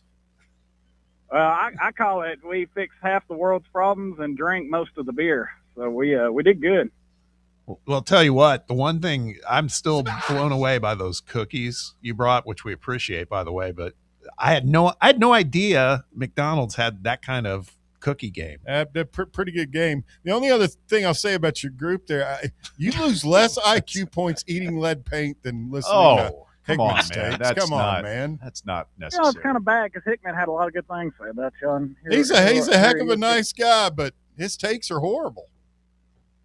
I don't know about that. We've already figured out who the next basketball coach is and everything, honestly. You know, Bob, about the cookies, the trick is just order the dozen, and they give you an extra one, and they never have that many on hand, so they have to bake them fresh. They literally, I got those cookies, turned the seat warmer on, put them in the seat next to me, and delivered them straight to y'all. Yeah, they were fresh out of the That's service. That's service killer. right there, yeah. Killer. I'm a big fan of the show. You know, something else I'm a big fan of is these quarterback play, man. I think we're going to do something this year that Heupel's never done at Tennessee. Start the right quarterback? We're going to win a Music City Bowl championship. I suppose there are worse ways to end a season. We hadn't done it yet. We're 0 for 2. I don't feel good about it. I really don't. Oh, that's right. It was we won. I can't remember which Florida Bowl it was. The one we won with Nico was a Florida Bowl game Against Iowa? Yeah. Yeah, then we won the Without Orange Cooper Bowl Deshaun. with Milton. But how about this, DR? How about the last time we started a redshirt freshman at quarterback, we went to the college football playoff? How about That's true. I'll take that. How? What size is Faison Brandon's father, or George McIntyre's father? I mean, George McIntyre's dad. I mean, you've seen him. I mean, he was a head coach. No, that was his uncle. Oh. He was kind of big, wasn't he? Well, yeah. I mean, he comes from a family of coaches and football players. What I'm getting at is the dad need Ozempic like Nico's dad, and is he overly controlling? Because Wow. that's the problem. Did not see that one. I mean, we're getting right up to Bad personal guy. appearance, and yeah, I knew something untoward was happening right now. Big Nick, 5XL, by the way. Is he really? Yeah. Really? Yeah. Good God. who God. Big Nick. is 5X? Yeah, he was. So did I they don't know, get- maybe You know, something's he's bigger than changed, Jim but- Chaney then. Yeah. Chaney was 4. That's what I was going to say, man. They could exchange clothes. That's wild. And make Yeah, 5X, or is that just like a Yeah, they tarp do. that you cut a hole in No, that's what my called dad Urban used. Poncho? 5X is what my dad used as a parachute when he was a paratrooper in the Army. Guys, I had a beer yesterday, peanut butter and jelly beer. It made me think, cookies and milk or PB&J, what's the better combo to y'all? Oh, cookies and milk. Whoa. Whoa. It's peanut butter That's and not jelly. an easy decision to make. That's easy for me. It's peanut butter and jelly. So you had a little I don't know, PB&J mixtape there, DR? Oh, man, amazing beer. It is. That's what I had when we went to the basketball game this year. Yeah. What about you, Bear? We drank beer. I don't know, man. That's hard. They both got their. Sometimes there's nothing better, just a PB&J and a glass of milk for a quick lunch. Glass of milk. Yeah. That may be a good Showtime topic in the summer, like, you know, PB&J, cookies and milk, or for Bear, hammer and sickle. I'll hang up and listen. Some things just go together, eh? You're a cheap dime store hood sometimes. Your funny stuff. Is he a, what is it, a Goloff? Gonoff. A Gonoff. No, he's not a Gonoff. Stay with us. The Bruce drive Pearl, continues. Gonoff. That's not nice. 865-966-3435. Joke. 966-3435, your number to get on Fan Run Radio. Back with more right after this. The Drive. Check out exclusive Fan Run video content on YouTube. Just search Fan Run Sports and be sure to like and subscribe. Citizens National Bank. Experience the thrill of traveling with C&B's exclusive travel program. Customers age 50 and above with a Plus Perks checking account can participate, ensuring a safe and delightful travel adventure. Take a day trip or an overnight trip. Travel domestic or international. C&B is always on the go. Citizens National Bank. Banking never felt so good. Member FDIC. Welcome to Axle Logistics, where excellence isn't just a goal, it's an energy. As a leading third-party logistics company, Axle is powered by an award-winning culture built on a work hard, play hard mentality. Here, the drive for success is contagious and hard work never goes unnoticed. Whether you're just starting out or looking to level up, Axle Logistics is the place to launch your career. Join us and take your ambition to the stars. To learn more, visit axlelogistics.com. Smoky Mountain Brewery is the place to be for game day. From the moment you walk in, it's wall-to-wall big screens, making Smoky Mountain Brewery the perfect place to watch the Vols or your favorite team in action. With locations in Turkey Creek, Maryville, Pigeon Forge, and Gatlinburg, you're never far away from a great time at Smoky Mountain Brewery. Try one of their world-famous microbrews like Black Bear Ale, Mountain Light, or Cherokee Ale. Juicy burgers, wings that bring the heat, and delicious handmade pizzas made with hand-tossed crust from the freshest ingredients and their own special sauce from a secret recipe, topped off with hand-grated cheese and farm-fresh toppings. And don't forget, those famous microbrews are also available in kegs for your next party or in 6-packs and growlers to go. So grab your crew and head to Smoky Mountain Brewery and tell them Fan Run Radio sent you. Smoky Mountain Brewery. Eat local, eat good. Blackford Veterinary Surgery Referral specializes in surgeries not regularly performed by your pet's general veterinarian. They're currently accepting referrals from vets all across the country. With their newly renovated state-of-the-art surgery center and highly trained staff, clients can rely on professional and thorough care. If your vet says that your pet needs surgery or rehab, ask for a referral to Blackford Vet and let them get your best friend back on its feet. Located conveniently in West Knoxville. For more information, visit blackfordvetsurgery.com.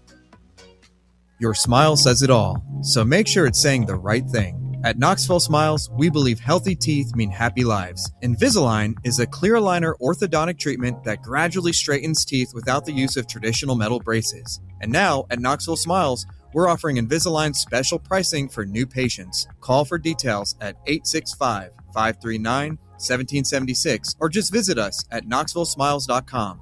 Don't wait another day to love your smile. Smile brighter with Knoxville Smiles.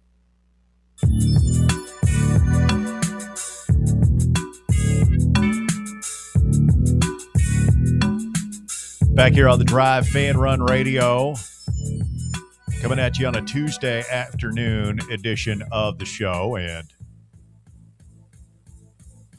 Vol Fan 1989 on the YouTube chat says Bears conspiracies list at the top of every hour would be a nice change up. I do like that.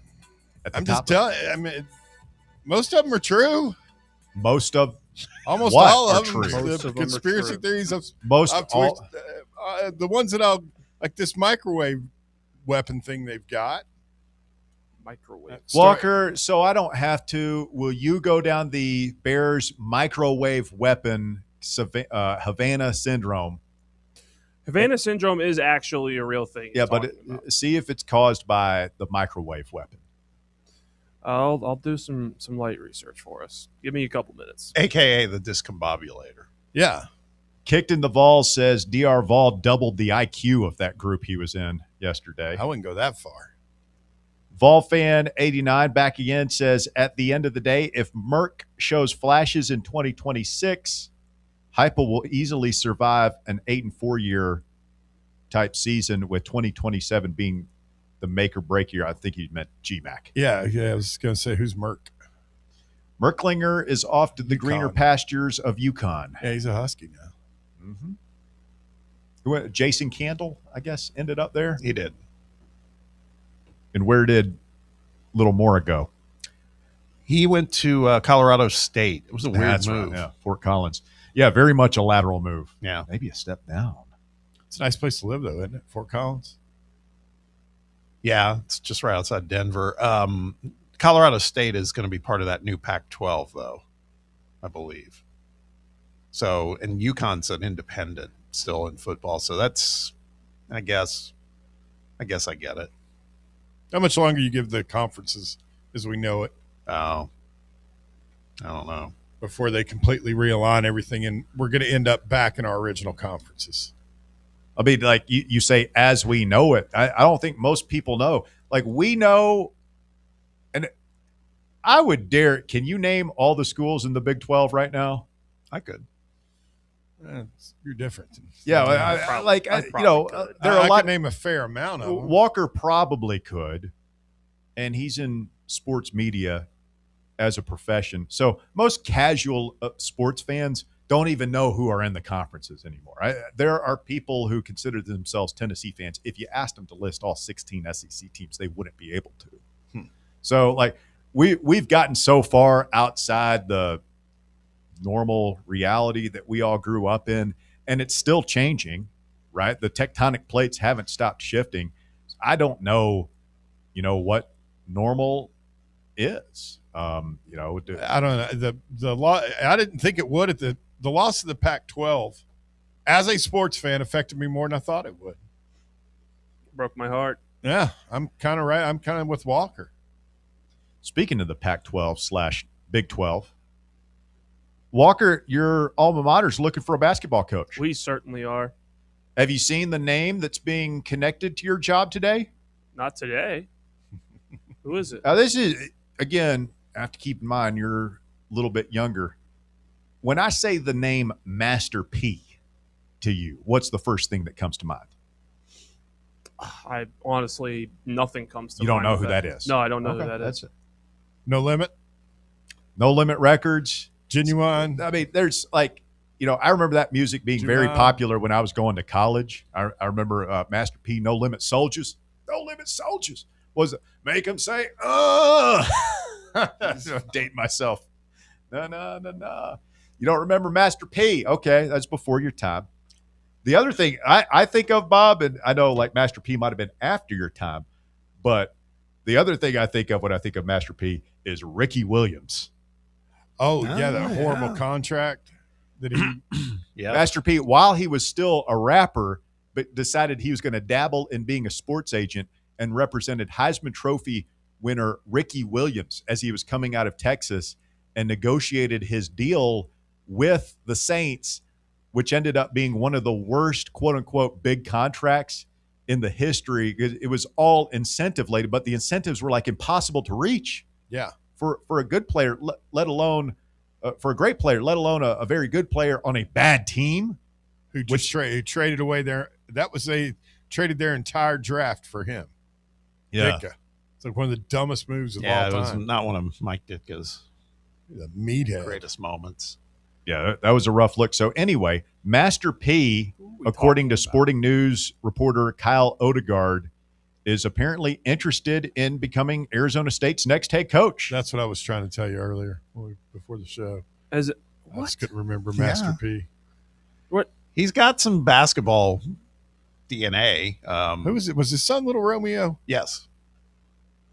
Master P's currently, I'm just laughing at that. That's what everybody's going to call him if he got the job. He's Coach P. He's Coach president Master of P. basketball ops for Coach the P. University of New Orleans. He's coached, it says here, guys like DeMar DeRozan, Lance Stevenson, Brandon Jennings when he was coaching AAU ball. So, I mean, the guy, he's got some knowledge of basketball. But he's an AAU coach. Yeah. He's currently he just happens to be incredibly wealthy and famous. Well, he's in it. He's currently the president of basketball over at University of New Orleans. Coached guys in the league like DeMar DeRozan, Lance Stevenson, some other guys along those lines. Yeah, there's an echo in here. But I was reading. Sorry, I'm diving in on the Savannah Syndrome thing. You guys got to favorite Master P or No Limit group, act, or song, Russ? I remember 98. That. No, it was True. It was some song just completely about smoking weed in my Cadillac. That one. That was a pretty good one. Do you remember that one? Yeah, vaguely. There was a lot of N-words in it. Do you like the 504 boys? I think they were affiliated with them. Smoking weed Tight in my whips. Cadillac. Blowing dank in my Cadillac. That was a good one. Good old days. That was an anthem. Would be Very interesting. classy, highbrow stuff. You weren't bumping that back in '98, Bob? Maybe I'd take a little make them say, Make him say, That was the club anthem of like 1997, 98. Yes. It'd be fun. I mean, I don't want to. I don't Like want to dive down the Arizona State They would basketball rabbit hole. the No Limit Soldiers. They would like take their shirt off and wave it around their head. That's what they'd crunk. be doing in the distraction down there. God, that'd be a wild basketball coaching pair, him and Molly Miller. Yep. Molly Miller just took our team to the tournament for the first time in Tennessee's a while. next head coach. Nope. That's not happening. So the Master P as coach at Arizona State, that probably wouldn't move the needle much with recruit. If Walker doesn't even know who Master P is, here's the thing about getting older is like you just assume, oh man, having Deion Sanders as your coach is going to be great because who wouldn't want to play for primetime? But these kids today don't know who primetime was because they started watching football in like After he was 2012. Yeah, and he had been retired for 15 years. It would have been like us getting excited about, somebody in the 60s or 70s. Yeah. I could see Master P at did you see Penny Hardaway's coming back for another year? Yeah. At Memphis? There's another one. If he Whole didn't, staff overhaul. If he didn't, I could see Master P coaching Memphis. I don't know. They got whenever either Penny gets it or they figure out how to get it separated from him, they've got to hire a legit coach. And that's Memphis. The Memphis basketball program. Like college basketball is better. Memphis is good in basketball. To me, it is. Yeah. I don't like that they suck. No, I mean, I don't like that we don't play them. It would have been great if they had been able to fire Penny. I understand they can't, but get a real coach in there, and then we could get our series started. Yeah, again, we which get would be back to hating each other. Great for everyone. But yeah, what's happened to Memphis basketball is really sad. So hasn't been good since Cal walked out of there, man. I mean, the pastor was not good. Should have been a cautionary tale to Kentucky fans. Did you see Josh Pastner's wild rant at the end of their conference tournament? It wasn't even at the end. I think it was they won a game that sent them to the quarterfinals. Was it you that texted me that? You want to know who we thought Pastner sounds like? Yes. Go. So I'm sure this will pop up right away if you just search for this on whatever your favorite social media site is. Just search for Josh Pastner. And there will come up a rant that he went on, I guess, over the weekend. Is he at UNLV now? Yeah. So he's coaching UNLV in the Mountain West or whatever conference they're in, and in their tournament. And he's going on some sort of biblical rant. Like he's not making a lick of sense. I don't know what the hell he's talking about. But if you close your eyes and listen to Josh Pastner now, he sounds just like Bruce Pearl. Really? Like the vocal intonation and everything, like you would think they're the same guy. It's pretty close. I love the coaching carousel season. Are there any big moves that have jumped out to you, Bob, or are we still kind of waiting? They're bringing Porter Moser back at Oklahoma. They're bringing Lamont Paris back. There not going to be any changes in the SEC? Well, that's that's a commentary on I know they told Moser they're going to get more money for NIL. That's a bunch of crap. They just don't care about basketball that much. When you look at the buyouts now, Lamont Paris was getting courted by Ohio State after that South Carolina season where they were good. And so South Carolina put together a contract extension for him with a massive buyout and everything else. I mean, so they can't afford to get out from underneath. No. I was doing a little more reading last night, that list that they had where Indiana University was top of the list for basketball spending in 2025. The reason why was more than half of that was buyouts for Woodson and buyouts for Darren DeVries to leave West Virginia and come to Indiana. I mean, it's gotten so expensive for these schools. They can't, so with Moser, it's cheaper for them to just say, hey, we can throw a little money at NIL, a little more than we have. But you guys think we'll ever get to the day where, and it will, whenever it happens, it will have been a long time coming, the coaches' salaries those guys get brought to heel on these crazy I don't know. salaries. I mean, you rarely see salaries or pay come down shrink much, but I do wonder if the growth rate slows a little bit, because I mean, I've been saying for a while now, like, if I am, Iowa State or fill in Baylor, Syracuse, like, I'm trying to find the best X's and O's, super industrious workaholic coach I can find that might not be a household name. Yeah. And I'm saying, look, you're at, Buffalo Tech right now making $50,000 a year. I'm going to pay you $350,000 a year to come coach at my power conference school. You're going to be the lowest paid guy, but I'm going to take the other $5 million that a job like this usually pays. I'm going to go buy you 5 really good players. And this is going to be your chance. And we're going to invest that money in the roster instead of the coaches. I mean, how backwards, there's no Major League Baseball manager that makes more money than the players. There's no NFL in the dugout. coach. Very rare. NFL coach is not paid. Generally there's a couple of players making more than the NFL coach. I'm sure it's the same way in the NBA. College football, college athletics have been out of whack because they didn't have to pay the players. Right. But if I'm a athletics director at one of these schools, I'm trying to make a name for myself, I'm trying to break through and elbow my way to the front of a crowded line, that's what I'm doing, man. I'm finding the best X's and O's coach. I'm giving somebody a chance and say, hey, I'm going to roll the dice on you, run this program. I'm not going to pay you like everybody else in this league's get paid, but I'm going to give you a roster. You're going to be able to make a name for yourself and eventually earn a higher salary, but this is how we're going to do it while we build it. We're going to put the money in the roster instead of in your pockets. Didn't we do kind of a variation of that with Kim Caldwell? Well, I don't know what she's making over there, but it was the promise of, hey, you go win a national title, you're going to be the highest paid coach in women's college. Yeah, and you put those incentives in there. But when I'm sitting there listening to you talk about Oklahoma and South Carolina not wanting to fire their coach because they don't want to deal with the buyout, I'm thinking, man, that feels kind of like what we might be getting set to do with our women's program. Yeah. I wonder what her buyout is. There's no way it's 7 figures, is it? I don't think so. I didn't think they paid a whole bunch to get her here. That's the point. I'm sure it's 7 figures. For SEC basketball, I mean, I would imagine it's $4 or $5 million at least. For the women's coach? Yeah, I don't buy that. Why? Yeah, it's not. That's more like Kim Mulkey numbers or something. She earns an annual salary of $1 million following a contract extension. And generally, you buy out the length of the contract. She's 5 years. That would be $5 million. What? She's been here long enough to get a damn extension already? I mean, it's her second year. Anytime a coach has any modicum of success, yes, they get a contract adjustment.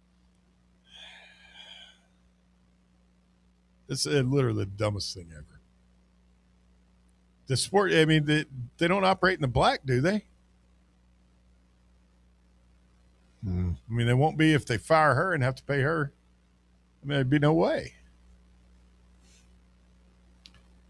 We'll take a quick time out. We'll come back to wrap up hour number 2 of the program. If you want to jump in, go ahead and take a shot. Get in line, 865-966-3435, your phone number to get on board, 966-3435. If you want to chime in this afternoon, more Fan Run Radio coming up. The Drive. Tony Basilio, the official voice of the common fan, is now on Fan Run Radio. Fan Run Radio. Tony Basilio, weekdays from 11 to 1. Be there. The Drive's king of the bracket. Are you an expert in bracketology? You must practice hard to become the bracket Jedi, you must. Do you love March Madness? Bring me my Hossenpfeffer and my bracket. Are you a master in the art of lines and circles? Why do you fill out a bracket every year? It makes me feel good. boost my self-esteem. Well, now your time has come. The Drive's king of the bracket. Oh, grasshopper, snatch this bracket from my hand. Make your picks before the NCAA tournament tips off this Thursday for your chance to be crowned king of the bracket. Alas, are you king of the bracket? So find The Drive on Facebook, find the link, and become king of the bracket. It's good to be the king. King of the Brackets is brought to you by Crown Cleaners. Visit crowncleaners.com to find out more. Crown Cleaners, a tradition of excellence. Since the 1960s, Crown Cleaners has provided imperial service for all of your dry cleaning needs. With unwavering attention to detail and customer care, Crown continues to earn the trust of yet another generation of citizens in Knoxville.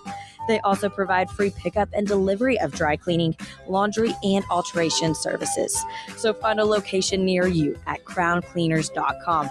Crown Cleaners, Knoxville's choice for dry cleaning for over 40 years. White Claw is taking hard seltzer to new heights with White Claw Surge. At 8% alcohol, White Claw Surge is a stronger wave of refreshment that doesn't compromise on taste. Available in 4 bold waves of flavor like ripe blackberry, citrusy blood orange, zesty natural lime, and tart cranberry. Check out your favorite retailer in-store and online for the White Claw Surge Variety 12-pack and 16-ounce single-serve cans. White Claw Surge. Please drink responsibly. Rickard Ridge Barbecue, located in beautiful Cove Lake State Park. Rickard Ridge is home of the best ribs in the Volunteer State. Smoked daily by Pitmaster Mark Rickard. The barbecue at Rickard Ridge is mouth-watering, fall-off-the-bone delicious. Take the scenic drive up I-75 to exit 134 for directions and to look at the rest of the menu. Visit Rickard Ridge online at rickardridgebbq.com. What's up, Fan Run Nation? This is Evan Rogers with ECR Total Landscapes. I'm happy to announce that our free stump grinding promotion for Fan Run Radio listeners is now extended to March 31st, 2026. If you've got trees in your yard that need to come down before they fall on your home, don't risk it. Call ECR Total Landscapes and mention you heard our ad on Fan Run Radio, and we'll get rid of that problem tree for you and grind those stumps for free. Call us at 865-384-2012 or check us out online at ecrtotallandscapes.com.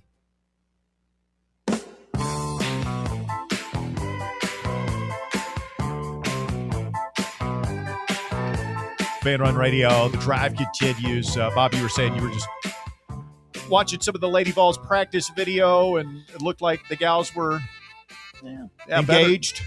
Sounds like yesterday it was not the case. They weren't breaking out into a brawl in the middle of the practice. No, but Talasia Cooper was getting a lot of reps, so I guess we're going to see Talasia. Well, you showed me the video yesterday where they looked. Yeah, that was uninspired and lethargic. Yes, and that was concurred by Mr. Sylvia, who was there. And because she doesn't usually open up practice, that's what's wild. She doesn't open up the practice for the most part to the media. And this is one of the first ones she's done since before the season started. And so I guess that was a whole, hey, we got nothing to hide, come see us. But it wasn't exactly high energy yesterday, so maybe it got better today. But if you're Kim Caldwell, don't you want to take the approach of, look, you tell the player, anybody who's got a problem with me or with the program, or you're feeling some type of way about something that's happened, this is the NCAA tournament. You will never get a chance to play in this year's tournament again. This is a special thing. Let's set aside whatever personal differences anybody on this group might have. We can deal with them whenever the season is over, but we're athletes here. We're competitors. We want to win. You all want to perform. Nobody wants to lose.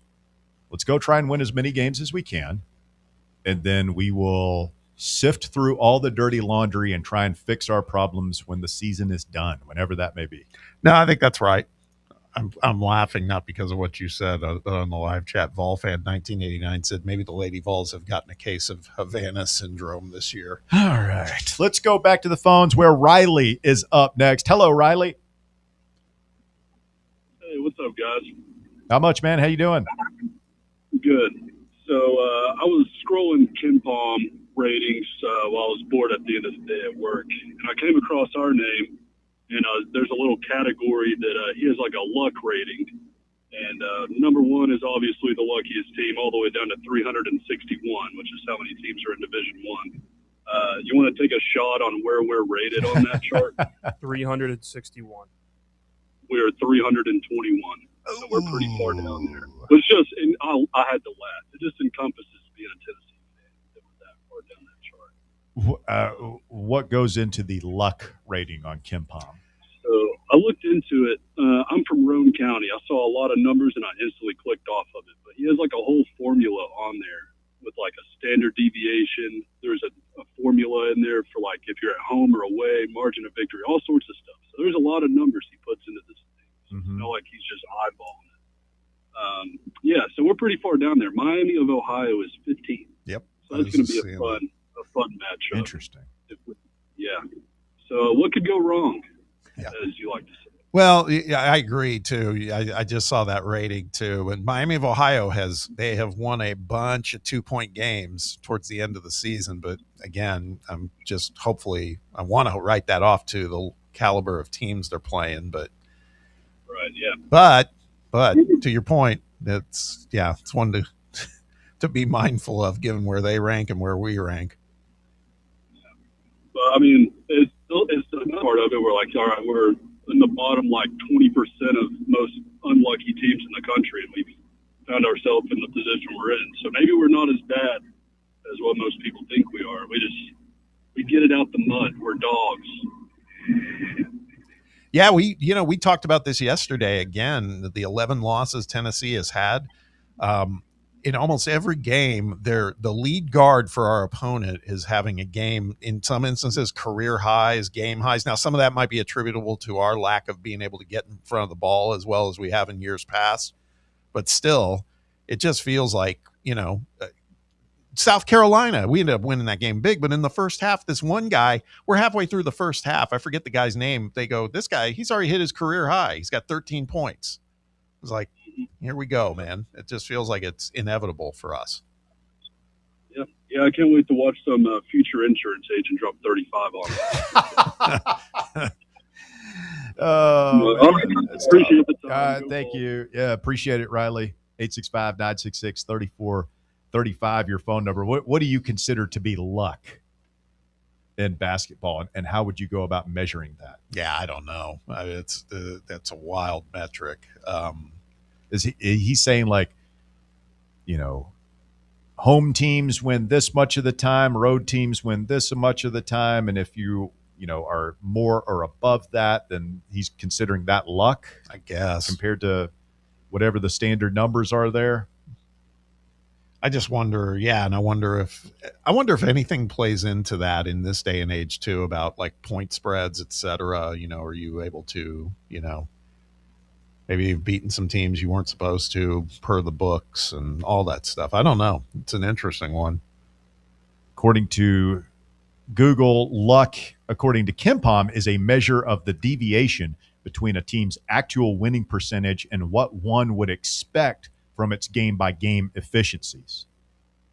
Oh, so like true shooting percentage, stuff like that, kind of put in place of other stuff. Well, I guess they're also expected he's points. just looking at like that total efficiency, points per possession metric that he uses to rank teams, and then saying like, based on the teams you're playing, these are the amount of games you should win, and so if you're winning above that much, then you'd be a lucky team. But like the Miami thing, I mean, we've seen that with our baseball program, with other teams. Once you get on a run and you expect to win close games, sometimes like luck seems to find you. Yeah, I have to dig in on this now. I'm kind of intrigued by it. The top rated Power 5 or Power 4 conference team that's in this cut of the metrics is USC at number 33, and USC had a trash year. Bad. I mean, they got it doesn't necessarily correlate to great teams. It's all mid majors and small teams and teams like New Jersey Institute of Technology is number 9, and they have a losing record. Morgan State is 13th. They have a losing record. Jackson State is 14th, and they're 12-21. Doesn't sound very lucky to me. No. I don't know what this is. I've passed. UCF's the highest Power 5 school. They're at 17th. Tennessee goes up 2-0 as we enter the bottom of the second inning over at Lindsey Nelson Stadium. The 2 runs brought in by Levi Clark. There we go. Single up Good the middle. job. There we go. Good stuff. Man, if he were to just snap out of whatever funk he's been in for the first month of the season, what a blessing that would be. No doubt. Setting up a big third and final hour here on the show. We'll see if we can nail the dismount for you. 865-966-3435, your phone number to get up with us here this afternoon. I was about to read a Hewitt Pruitt comment from the chat, but thankfully I proofread it because Hewitt, that is inappropriate for our listening audience. Vol Fan 1989 says we have to be low in luck standings if we beat Houston while blowing 2 double-digit second-half leads against a Kentucky squad on paper. I don't know. From what I remember from that Houston game, I don't remember that feeling like we barely beat them or it was a lucky game. Yeah, no, we've blown a lot of leads and lost a lot of close games, but I never felt like it was bad luck. I felt like we played poorly.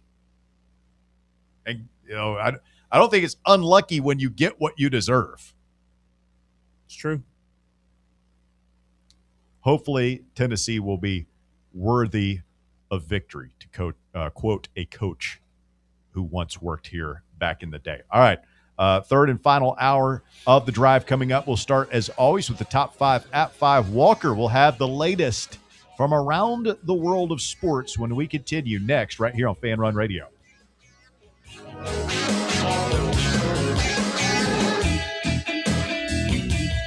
The Drive. The voluntary reaction. Can't get enough Tennessee basketball? Join Fan Run Radio as soon as every UT game is over for Big Orange Country's post-game radio free-for-all. The voluntary reaction. We'll be taking your calls on the Vols as soon as every game is over. So tune in and buckle up as we drink from the keg of glory all the way to the Final Four. The voluntary reaction. Raw, unfiltered, real. Hey Knoxville, Surfside iced tea and vodka made with real brewed tea is only 100 calories, 2 grams of sugar with no bubbles and no troubles. That's right, zero carbonation, so it's easy to sip and enjoy. Headed to a game day or party at a friend's house? Bring an iced tea or lemonade variety pack from Surfside or try their green tea and new raspberry tea vodka.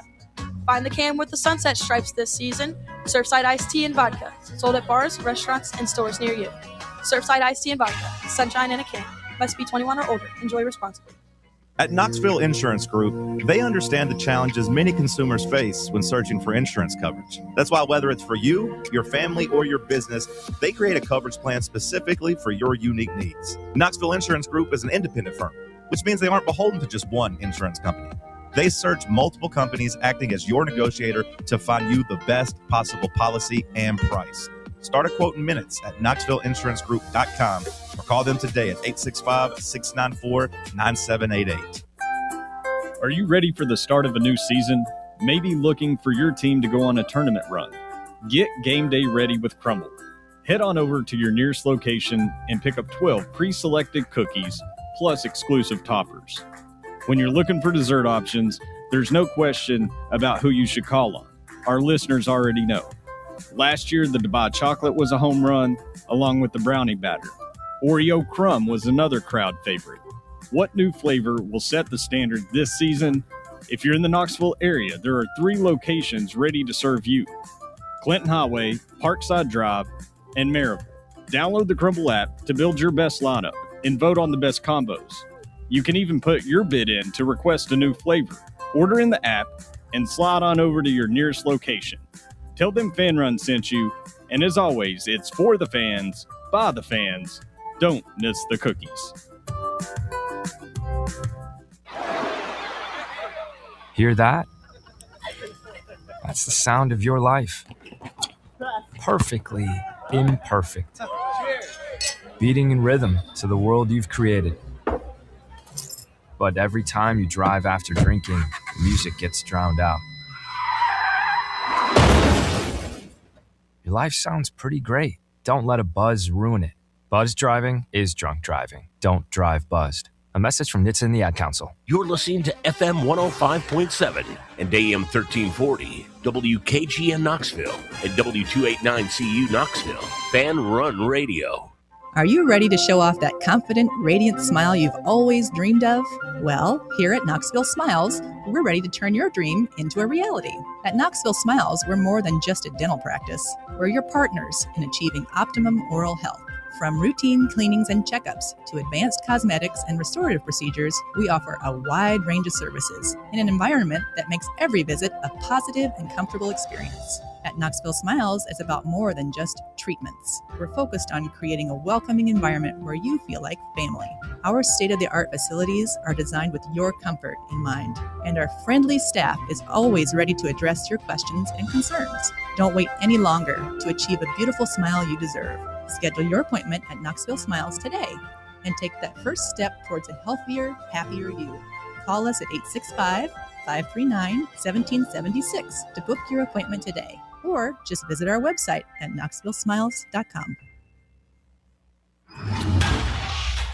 It's time for The Drive's Top 5 at 5. Quitting time on your Tuesday, 5 o'clock here on Fan Run Radio. My name is Russell Smith. Thanks so much for tuning into our show. We begin our third hour, always with something we call the Top 5 at 5. This is brought to you tonight by Barley's, where we will be for a Fan Run Radio listener watch party. Friday afternoon, 4:30 p.m. tip-off, Tennessee basketball in the NCAA tournament. Come down and drink from the keg of glory with us at Barley's Tap Room and Pizzeria. Walker Smith, enlighten us. At number 1, Tennessee baseball's midweek game is going on right now as the Vols take on Eastern Kentucky at Lindsey Nelson Stadium. The Vols are currently leading 3-0 in the bottom of the second and are currently threatening with 2 men on. Taylor Tracy is through 2 innings with 4 strikeouts, and Stone Lawless has a 2 RBI single. It's actually bases loaded with nobody out, and just had a single to bring in 1. There we We're go. going to be conservative on the base paths here. And 4-0. Bases loaded, no outs. They weren't earlier. We had a double steal that started this whole thing. What? I love the old double steal. The old double steal. What would the sign for a double steal be, Bear? I have no idea. Well, I mean, if you were the manager, what would you make it? I always like the ear tug, nose, Ear tug is good. Dust off. It's a good one. That just reminds me of The Naked Gun. Yes. You ever seen it, Walker? No, I haven't seen it. Put it on the list. It's been on there. Not the new one with Liam Neeson. I heard that was really funny. It's okay. I heard it was funny. You see the first one with Leslie Nielsen. That's where it's at. Yeah. At number 2, while Vols fans are anxious to know who the new quarterback is going to be, head coach Josh Heupel said that they'll have to wait a while before getting an answer. Quote, "Don't expect a guy to be named here during the course of spring ball," Heupel said. "It's important that all the guys in that room learn to grow throughout the course of spring and also have a chance to go back in the summer months, digest it all, and reinstall when they come back." Typically enlightening. Yeah, Josh Heupel quote. What's the over-under? How many weeks before the opening game do we, if you were setting a number for a total, like an over-under on how many weeks before the opening game do we know who the quarterback is? I mean, the first year with Milton, he did it the week of the opening game. Yeah. And I feel like he did that again this past year. When did he name Aguilar? That's what I was about to think. It was very late. It was felt late, at although least a week or 2 before, not week of.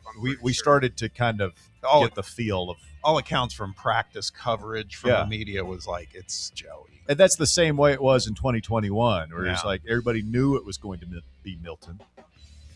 So, I mean, to answer your question, I think that you're not going to get much out of spring practice in terms of coaches talking about it.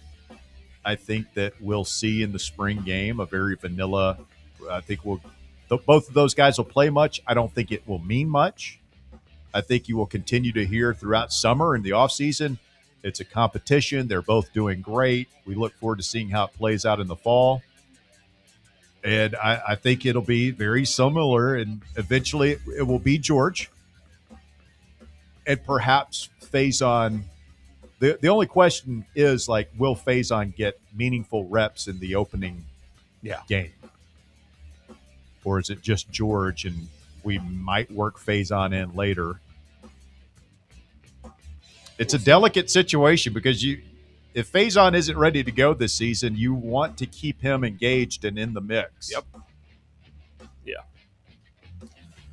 At number 3, the first 4 of the NCAA tournament starts tonight in Dayton with 8 teams looking to get into the round of 64. First up, the 16 seeds UMBC and Howard play at 6:40 with the winner to face Michigan next. Later on, arguably the best first 4 game takes place between number 11 seeded Texas and NC State at 9:15 with the winner going to take on BYU. Winner gets AJ DeMonte. Now, this is a great matchup of renegade coaches tonight between Sean Miller and Will Wade. Yeah, they both got in their share of trouble, right? They were both in the same scandal with the FBI thing. Yeah. On Martaps. Do you think they talk about that when they meet each other? It's like, hey, man, look at us. Yeah. We're still here. We Couldn't survived. We thrived. You think he's going back to LSU? It wouldn't surprise me. More traction coming from it. Didn't he give some comments this week that strongly, like Nick Saban did, basically said, yeah, I'm tired of moving. Yeah. I've moved a bunch, and we're setting down roots here. I'll tell you what, I would stay put myself. I mean, he's got a better chance to succeed there than at LSU. I think LSU, it's going to be the same thing that we're seeing going on with South Carolina and Oklahoma in this new era. It's all going to be about football, and at LSU, it's going to be about baseball and women's basketball. And football. I'll tell you, they're apparently a bunch of their beat people down there, beat reporters, are FOIAing, freedom of information. They're bombing LSU right now with freedom of information. They're wanting to see the books on. This is a public school. Apparently, they've been spending school money on their NIL. That'd be pretty. I mean, they're going to make that process to get them those documents as hard and long as possible to where they might not get them free. Hey, man, there ain't no corruption like Louisiana corruption. Nope. They invented it, didn't they? Yeah, look up Huey Long. You think otherwise? Both games tonight, 1.5-point spreads. UMBC, a slight favorite. NC State, a slight favorite. So they should be, if you're a hoops junkie, don't know anybody like that, should be entertaining basketball tonight. Golden Retrievers. Will you be watching? Will you be monitoring the baseball? Do you have a dual TV setup or anything like that? Well, I've got YouTube TV, so I can multi-view. Go double box. I'm not interested in that first game, to be honest. UMBC Howard. I know I might check the end of that out, but the first playing game is always like the Hall of Fame game, the NFL, where it's like, oh, football's back, and then you watch and you're like, oh, this isn't football. Then you like kind of tune out. That's the way the first playing game is, where it's like, a little bit. Hey, it's the NCAA tournament. I don't know who these teams are. Yeah, I feel that way. It changes this year, obviously, because who we face on Friday is in one of them. But normally, I don't watch these games. The late games are usually pretty good. I mean, again, that's why they're placed there. Those are the bigger name teams. So, my main TV is going to be on the baseball game once it starts. I'm pumped for that. What time does baseball start? 8 o'clock. At number 4, Coach Nate Oates said the team is preparing to play without star guard Aiden Holloway when it faces Hofstra on Friday in the NCAA tournament. Authorities found 2.1 pounds of marijuana in Holloway's apartment when he was arrested on a felony drug possession charge Monday morning. I'm not a grass expert. Thought he got pulled over. So he was originally pulled over for a different reason and not taken to county then. For some reason, though, they were able to get search warrant. They went and searched his apartment, and that's where they found like over 2 pounds of weed, scales, bags, and then arrested. Couldn't have somebody go over there and flush it? I don't know. Flushing weed's not easy, I would imagine. You had to. You should have. You got that sentence backwards. You should have. You should have led imagined. with. I would imagine. Well, I mean, think about it. I'm thinking. I'm trying to cram all that down. It's not going down a toilet, man. 2 pounds. I mean, you'd have. Then you're gonna look like how many a flushes? moron. How many flushes is 2 pounds of weed? Oh, you might be in there for 30, 45 minutes trying to get all that down. There's no way. I'll be right out. Give me That's a a bad minute. sushi. Give me a minute. Oh God. I just. If you were to imagine. I mean, I think we've had it all wrong on Nate, man. He's, like I say, so brave. Is he a being able stand-up to- guy? Between what has happened to him with that and Bediako, I mean, he's been deprived of so many players. Oh, when I think of profiles in courage, Yeah. the first face I see is Nate Oates. They are. I did see something where the Aiden's camp is trying to get these hearings expedited. Yeah. I was just talking to Russ during the break. Some of the stuff I'm seeing, like the court hearing, the student, he has to go before the student council. thing, and, yeah. I mean, there's Court hearing's not for a month. Your Honor, when my client was caught with the 2.1 pounds of marijuana, he was merely doing a favor for an unscrupulous friend who asked him to hold onto the briefcase, which he said contained charitable items that he would be selling to raise money for the starving orphans. Blah, blah, blah, blah. I'm taking this from somebody on X. I got to go back and give him credit, but somebody said this brings a whole new meaning to points per possession. Aiden Holloway. That's pretty solid. Apparently, I saw something. Unnamed sources said that the university forced Oates' hand. He was going to play. Oh, I don't know. Those unnamed sources. Unnamed sources. Can't You always deprive this trust young the man of unnamed an sources. opportunity to get his college education. While that whole defense is going on, Oates is right there, and he just pipes in. Wrong place, wrong time. See? Again. It's This happened happens, again. You know? It happened to anybody. Yeah. I mean, how Anyone could stupid be do in you have this to be? Because there's situation. no way this kid's playing basketball in Alabama for free. He's probably very well compensated. Roll down It's tide. his NIL deal. Yeah. What the hell are you out turning pounds? Idiot. Definitely. And at number 5, a stretch of the California highway was closed for nearly 9 hours while crews worked to clean up a syrup spill. California Highway Patrol said a truck overturned Monday in the westbound lanes of the 10 freeway in Fontana, causing hundreds of gallons of syrup to spill into the roadway. Maple syrup? Of the maple variety, yes. Yeah, what a mess that would have been. Crews attempted to use an Tasty absorbent mess. material to clean up the syrup, but it proved too sticky as water trucks were summoned to hose down the roadway instead.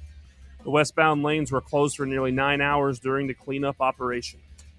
Gentlemen, we talk about, Florida comings and goings and things, but speaking from experience from living out on the West Coast, it's always extremes in California, man. Things that happen. Weird folks. Yeah, just stuff like this. And it doesn't just get hot. You get wildfires. It doesn't just rain. You flood out, mudslides. I mean, it's just biblical stuff. Everything, man. Just anything that can go wrong does out there. Just give it time. I would can't imagine wait to a go big back. syrup spill would attract a variety of wildlife. Oh, yeah. Yeah. That got to be wild. Yeah. Oh, yeah. I'm sure there were some deer just attracted to the smell, something along those lines. AIDS monkeys. Might even attract some football coaches. What's that? You say, man, that is bad. Even for you, Bob. That's low. Damn, for dude. you. That's bad. No, I'm just saying. I know Come what the hell you're on. saying, Bob. Unbelievable. It's our fearless leader. Who doesn't like a good bottle of syrup? That's right. GBO Kyle Beach says the cleanup crew handed out free waffles to people so they could get the syrup cleaned up faster. That's pretty good. Justin Goins says, sipping on some maple scissorup. Scissorup's not syrup. Thank you, Bear. That is the top 5 at 5. It's brought to you by our friends at Barley's, where we will be on Friday getting set for another Fan Run Radio listener watch party. You'll have the playbook with William Pattison from 1 to 3, and then we'll be taking the airwaves at 3 p.m. We will do the top 4 at 4 and then shut down and get ready to watch the game. So I had a shout out from Magic Mike. He says, should he tempt the wrath and come to the watch party on Friday, because the last 2 times he's been to Barley's watch parties, we have lost. No, stay away. But what I would say is the only basketball watch party. No, yeah, the last basketball watch party I went to, we lost. That was Vanderbilt. Was it Vandy? Yes. The other day. Yeah. Was it Thursday? Did we play them Thursday? Who did we play Thursday? Auburn. No, we won. And then you lost to Vanderbilt. Yeah, we won that one. And the one before that, which Magic Mike was at, he was at the Auburn watch party. And then Houston was a great watch party. Yeah. Very well attended. And obviously that was a great game. So I would suggest that Magic Mike comes and that everybody come down and hang out with us, because get a little pizza, a little cold beverage, watch some hoops. You got to love the first day of the tournament, first 2 days. Oh, yeah. Yes. Best time of the year. I love it. 865-966-3435. Your phone number to get on the show this afternoon, 966-3435. Mike on the text box says, GMAC putting on 20 pounds in 12 months with the resources he has available to him while being under clear instruction to add weight and get stronger is pathetic. Dude should be at least 210 by now. Do they not have weights and protein shakes over there? I'm sure they do. There's also been, just internet rumors that he's got some kind of stomach thing. Yeah. And I don't know. Some people just I was really skinny until like I was 30. Like I could not. In your wedding picture. I could not put on weight. Figured it out. Yeah. I mean, it catches up with it. Some people just have trouble putting on weight. I think Nico was like that. I think Nate Ament probably has. Sometimes you just have that long, skinny body type. It's Kyle difficult. Alexander was like Kyle that, Alexander was definitely like that. Remember Emmanuel Mosley had we've long, skinny body types. Hamer wasn't. He was just a big dude. At 6'5", 6'6", whatever George is, I don't think that he's ever going to be thick. Now, I was surprised at how big Manning got over the years. He went from being pretty close to looking like that, just a scrawny. You ever go back and watch some of that freshman year tape of his? He's scrawny. He filled out pretty good. Another person says, if you want to be a pro athlete and are having trouble gaining weight and you don't take steroids, you are not a serious person. I agree. So you think George should get on steroids? I'm not saying I think he should, but I'm also, But if he do doesn't, it, but he's I'm not serious? I'm not trying to play, college football at the highest level. You're on the field with a bunch of people that probably are, and they also happen to be borderline homicidal maniacs that are trying to kill you. Bob, do you think performance-enhancing drugs are still rampant in college and professional sports? Yeah. It's not. They're probably not shooting up with needles in the rear end like they were back in the 90s, but yeah. We had the Cream and the Clear was in 2004 when that story broke. So it's 20 years later. We probably. You think these people that know how to, chemists and, doctors and researchers know how to make this stuff, they're just going to stop with all the money? Like, if you knew how to do something that was that lucrative and make it completely untraceable. Yeah. You're some genius, right? Yeah. Just ask Jerks and Profar. Yeah. GBO Kyle Beach says Eric Ainge was skinny as well. I'm trying to remember how thin he was when he first got here. He was pretty skinny. He was pretty skinny. He could absolutely he could sling a damn football though. Ed says, quit messing around. Get him on the Ivan Drago regimen. It's like just Russian horse steroids. If he dies, he dies. Quick AI overview said that Eric Ainge was about 210, 220 at 6'5", 2004. There you go. You ever seen Rocky IV, Walker? Nope. Haven't seen any Rocky movies. Oh! I can't judge because I've done that with the Star Wars things. Oh, I was going to say, you haven't seen any of the Rocky movies? I've seen them all. Yeah. I like the one with Tommy Morrison. Was that 5? Yeah. I saw that one R.I.P. That was almost jumping altered on HBO one night. I don't really remember it. Rocky IV is the best. And in my humble opinion, Rocky IV with Ivan Drago, where he's fighting the one I always hear about. For Bear, when Drago was defeated, it was, that was when the series jumped the shark for him. Spoiler alert. It's the first time. Rocky 1 was the best. Yeah, because you weren't expecting it to be that good, right? That was my thing with Rocky. It was not. Did it win? Or I know. Yeah. I'm pretty sure it won Best Picture. Yeah, right? It did. Have you seen Dolph Lundgren lately? He still looks pretty good. He's aged pretty well. I mean, speaking of actually being on steroids, I know the character was, but he was as well. You don't play He-Man, Master of the Universe. Yeah, not on steroids. That's true. I'd say a lot of actors. Have you guys seen where there's a new He-Man movie coming out? No, I saw that. I think it's called Masters of the Universe. Mm-hmm. Do you follow the Skeletor account on Twitter? Yeah, that one. You know the one I'm talking about? No, I have no idea. It's the one where everything is He-Man's fault. Whatever this account does, twists it around. Puts him in a very sympathetic light. Old Skeletor. Oh, yeah. Bear cried tears of joy when Ivan Drago killed Apollo Creed. That is not true. Spoiler alert. I'm sorry. I might have ruined the entire movie for you by this point, Walker. No, Stay with us. Saw the Creed it's movies. Fan Run Radio. We'll take a quick time out. Back with more right after this. The Drive. Catch up with all things Fan Run by subscribing to our podcast feed. Like, rate, and download the show from the Fan Run app or wherever you get your podcasts. Smoky Mountain Brewery is the place to be for game day. From the moment you walk in, it's wall-to-wall big screens, making Smoky Mountain Brewery the perfect place to watch the Vols or your favorite team in action. With locations in Turkey Creek, Maryville, Pigeon Forge, and Gatlinburg, you're never far away from a great time at Smoky Mountain Brewery.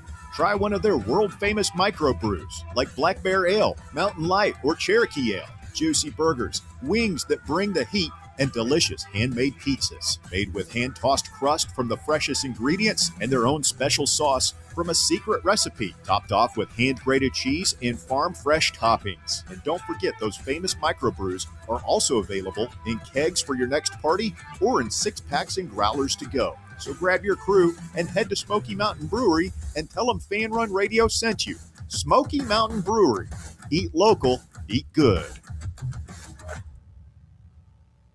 A brand built in Tennessee and born from the love of the game, Inward Half revolutionizes golfing comfort. Crafted by a former pro and dedicated enthusiast just like you, our luxury performance wear guarantees you stay cool and comfortable through every swing and every day.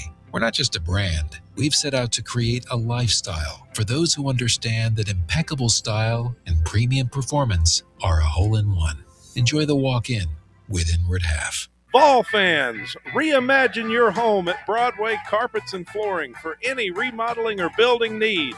With a variety of carpets, rugs, hardwood, vinyl, and stone, Broadway has all the flooring and installation options you're looking for, including pet-resistant products like Pet Perfect Carpet from Shaw Floors. Visit their showroom in downtown Knoxville or the location in West Knoxville located on Kingston Pike near Pellissippi Parkway today. Hey Vols fans, Cody Brown here. I grew up right here in Tennessee and know what it means when someone says, I've got your back.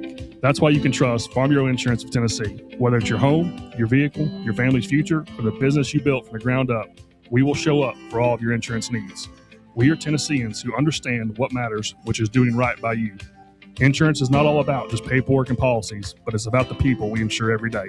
So if you want insurance that hits home, give me a call at 865-992-3871. Go Vols. Welcome to Axle Logistics, where excellence isn't just a goal, it's an energy. As a leading third-party logistics company, Axle is powered by an award-winning culture built on a work hard, play hard mentality. Here, the drive for success is contagious and hard work never goes unnoticed. Whether you're just starting out or looking to level up, Axle Logistics is the place to launch your career. Join us and take your ambition to the stars. To learn more, visit axlelogistics.com.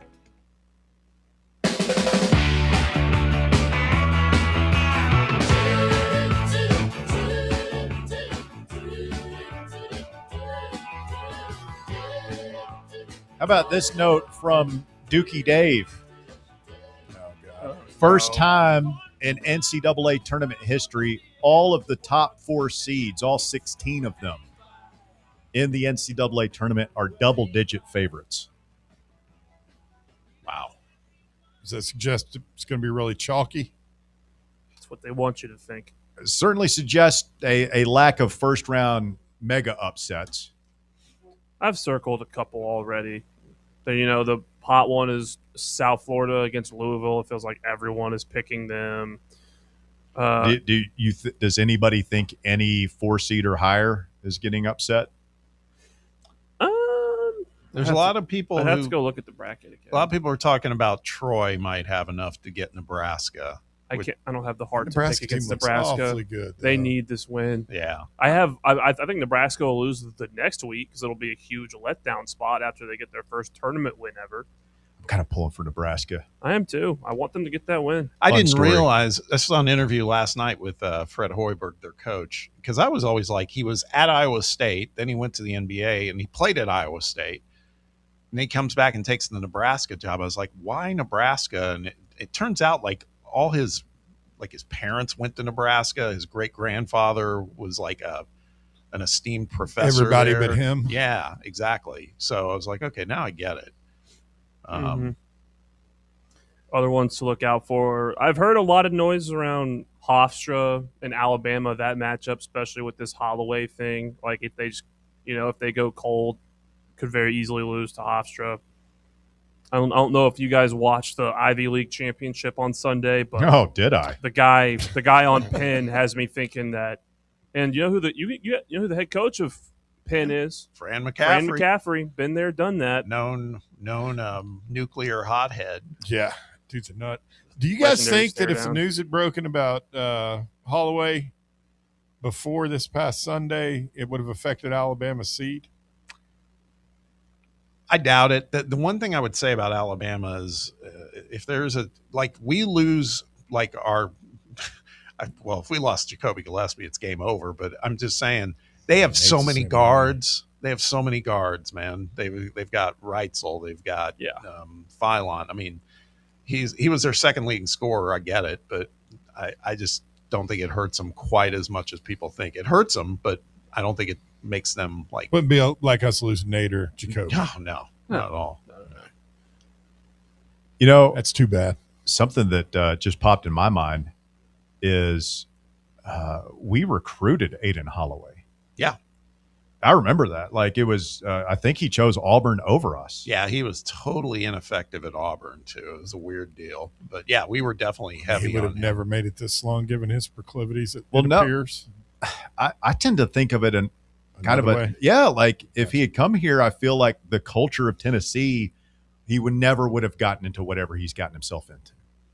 And maybe That's a good point, Russ. and maybe you could say like he was into the dope scene or whatever in high school or whatever. Like I think we would have gotten him out of that. So I don't think anything like that would slide under the radar of Barnes and staff. And he would either and I'm got sure. gone or Look, cleaned up. I'm not naive. I know some of those guys party at some point. But ain't nobody selling drugs on Rick Barnes's roster. No. No drugs, no guns. Now let's think about that too. We talk about players and cultural fit, et cetera. A name that's floating out there as a potential portal entry candidate. Tahad Pettiford. Wow. Would you have interest in Tahad Pettiford? Yeah. I mean, he's a player, but is he dirty as hell? He dirty? Dirty? Pettiford? I mean, dirty. Like dirty. Like doesn't shower? No. He's a dirty player. What did he do? Well, what does he do? I don't know. They were talking about it on the last time we played them in the SEC tournament. Everyone's talking about it. Maybe it wasn't Pettiford. Maybe it was one of the other guys on Auburn. I just think of like really good player. He's got a bag, man. I mean, there was chatter last year that he was going to maybe go into the NBA draft, but it's clear he must have gotten the message like, no, man, not yet. You got some time to spend. Come work under Rick Barnes and polish your game. Man, I think I'd be in if he was available because we could not bottle him up at all in the first half of that game the other day. I think the biggest problem for him in that game ended up being, I mean, we played good D on him in the second half, but he got no help from his teammates. Yeah. So then it was like he couldn't do it They all. just didn't have any system. I mean, there was so much one-on-one play out of them this year. I don't know how you fix that if you're Stephen Pearl in Auburn. If nothing else, I would love to poach a guy from Stephen F. and Pearl. That would be awesome. Just to make him hurt a little bit. Oh, yeah. Bob showing a little vindictiveness here today. I kind of like it. Let's get Jamie in here. Jamie, you're on the drive, Fan Run Radio. Good afternoon. Afternoon. So, Russ, who was the cat that played basketball over here and ended up being in a big-time wrestler? Kevin Nash. Yeah. Kevin Nash. Diesel. Big sexy. Yeah. I believe he's another one who struggled to put on weight and seems to not have any problems now. He figured it out, didn't he? Well, it's not like wrestlers have ever been accused of using any performance-enhancing substances to put on weight. I don't know what you're talking about. Hulk Hogan told me it was all vitamins. Vitamins and prayers. Diana Ball. Is that what we're calling vitamins now? Vitamins and prayers, Vitamin a little D. Annabelle. Oh my goodness! Well, guys, Russ, you remember since we've had Heupel, I've had some calls where I've said that I fully expect this to go ahead and transfer into the big time recruits and the catchings that come along with that and the trappings that come along with being a big time coach. I've said that, but I got to be honest, man. I think we're on the down end. I think that we lucked up and found ourselves in a position not too long ago of having, our three major sports being, elite or if not, top 10. Think it's over? I think it's over. And I hate it. I was really enjoying it, man. Before I was honestly about to either find something else to do with my fall Saturdays or find another team to kind of pull for not that long before Heupel, especially whenever we went, 3-7 in the COVID year, and they were like, he's coming back. I was like, well, they don't care. They don't care. And it took him cheating and getting busted for them to get rid of Pruitt. So, I kind of backed off of it a little bit thinking, all right, maybe we figured it out. We're so far removed from that though, Jamie. I mean, remember we had the conversation over and over again. It's like, is this rock bottom? And then like 2 years later, no, that wasn't rock bottom because this has got to be rock bottom. Then 2 years later, we thought we found another level. Like, look, 2020 was rock bottom. I mean, like football was decimated. Basketball was fine and baseball was on the come up, but football was absolutely decimated. And we had a major NCAA tournament or NCAA recruiting scandal, whatever the sanction thing going on. We are so far from that right now. I mean, it's two separate worlds. I can agree with that, Russ. I just we're far from that, but are we far enough?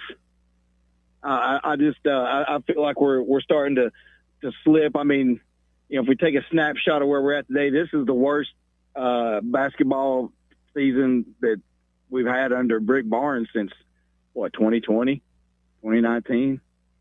I think this is a better team than 2021's team. Is that the team that lost to Oregon State? Yeah. Well, those guys, I mean, that was coming off of COVID. That wasn't like a normal lead up to a basketball season. Yeah, I mean, you put an asterisk next to that year, but I would agree with Bob. Like, we're better now. I don't see us just showing up and folding like a cheap tent the way we did in the tournament that year. Yeah. I don't either. My big, I guess what's really pushing me over the edge here is watching the baseball this weekend. It reminded me of when we got Bruce Pearl and he come in and gave us the Pratt Pavilion and the NBA arena, and they ripped the curtains down and put in luxury suites. And then the next thing you know, we've got Conzo standing over there like an idiot. And this whole idiot sheep fan base clapping like idiot seals for NIT berths. And I was just like, I can't relate with this, guys. We've proven that we're better than that. We're close to being on the cusp of a blue blood in every sport. Whenever you look at the numbers, everybody watches Tennessee play. Everything. Well, here's the question, though, Jamie. Yeah. If baseball falls off into a Conzo-like doldrums, will you go to the airport to taunt Josh Elander? No. Like you did. Well, why not? I mean, you got to maintain consistency here. Hang on now. There's video proof of me. No, I didn't taunt anybody. But you were there. I watched Conzo get off the bus amongst 1,000 Tennessee fans and just shove his way through on into the building. Couldn't care. I thought it was funny though that the sheep were there. He couldn't care less. He had to get in the building and get his bags back to California. The sheep were there. What are you? To document. Translation: stalking. We're stalking our head. So what? You're Ken Burns now? You're over there just like taking pictures for posterity's sake? Well, yeah, I had to show them. Look, guys, listen, I had to show everybody he's not who you thought he was. He could care less about you. And all these fans over there clapping for the players and the coach. And the players, they all just walked through like nobody was there. Same with the coach. But all I know is I just remember when we showed everybody how good we were in basketball and what this program could be and how these fans like to show up and support. And then what do we get? We get Conzo, and they still poo-poo winning. I can't stand to watch it happen again in baseball. Come on. Before you put the tombstone over Tennessee athletics once and for all, Jamie, I mean, like, I would just say let's see what happens. It's a long baseball season. We got a lot of talent on that roster. Josh Elander's not an idiot. We've got a lot of talent on our football roster, and we might have a young quarterback. It might not all come together this year, but I see a bright future there. And as long as Rick Barnes is here, we're going to have a top-notch basketball program. So before we go just declaring this whole thing DOA, I mean, like, let's take a step back and look at the big picture. Okay, so we're all playing our parts.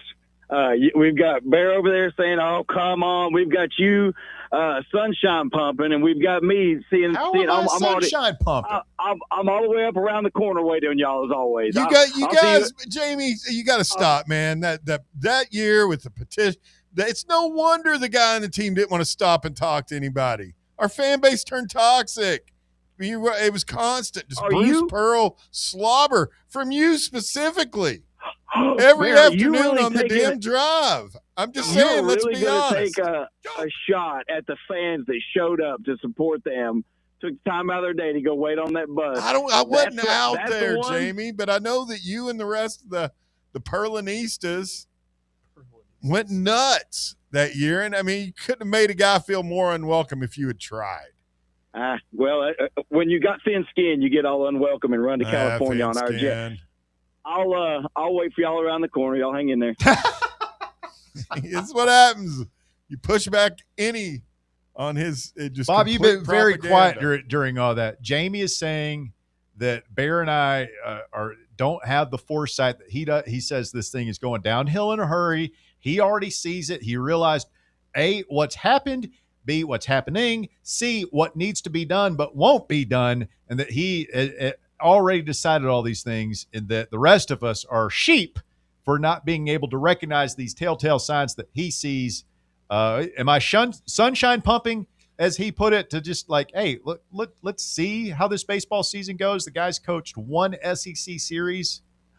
I would view it more like some call it sunshine pumping. In this case, I'd say you're not jumping aboard the misery train just yet. It's like this is the gives part, the guy a chance. Yeah, it's like I just don't understand. Jamie may be right. It's like, but I'd say let the process play out a little bit. Let's just see what happens. I mean, how do we know how the changes that Josh Heupel has made in his football program with his defense and his strength staff and all that stuff, how do we know whether that's going to be good or bad? Right. I might be wrong, but Jamie might be wrong as well. Like, he doesn't have any information that I don't have. We're all flying blind here. That's right. And is anybody really arguing that? I mean, you can argue that basketball has peaked under Rick Barnes. We can have that conversation. Sure. I don't want it to be true, but if you think that's true, there's not much I can say to change your mind. But you can't argue that we're on a downslide. We're in the tournament again. Yeah. With a really good draw. And, oh, by the way, we've gotten to 2 straight Elite Eights, which most teams don't do. I realize we haven't gotten to the Final Four yet. We all want to get there, Bob. Everybody does. But and guess what? You can go ahead and book your reservations for the tournament next year because we're going to be right back in it. Probably with a better seed than we have this year.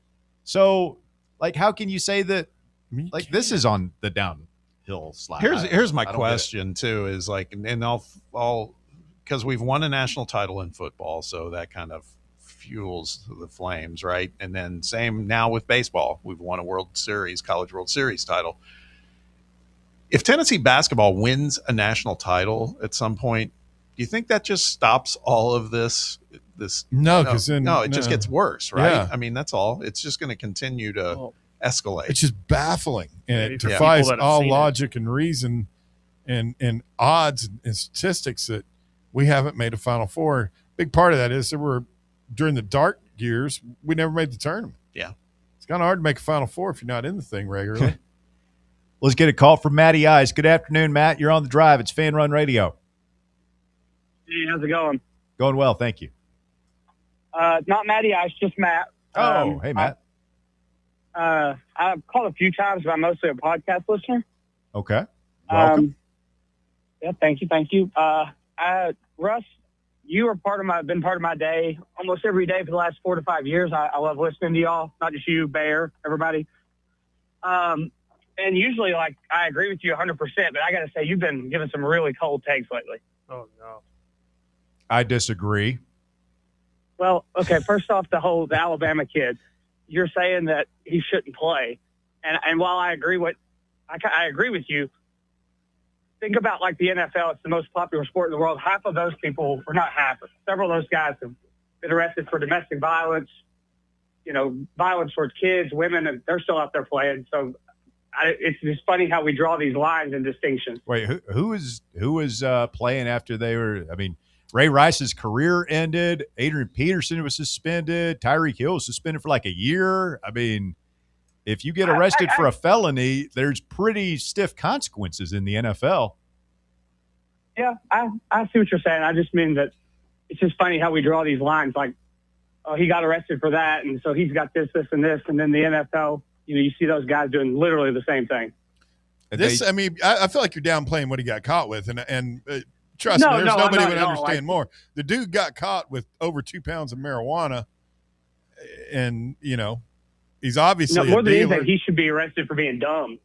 I mean, he's got NIL money. Why are you selling dope?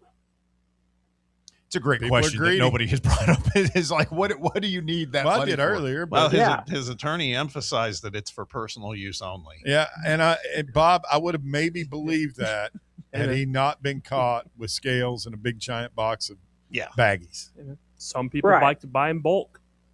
That's why I said it's believable until you bring in the scales and the baggies. If it's not NIL and he's a struggling college kid, like, that's still really stupid, and you're going to jail for a long time. But so what is my cold take then, Matt?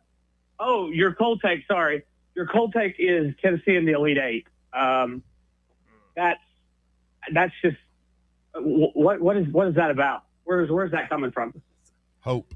That's coming from we're going to be favored to win the first round game, regardless of who it is, right? Then you'll play. Hope you don't get SMU. Even if we do, we will be a significant favorite in that game. I would say at least 4 or 5 points.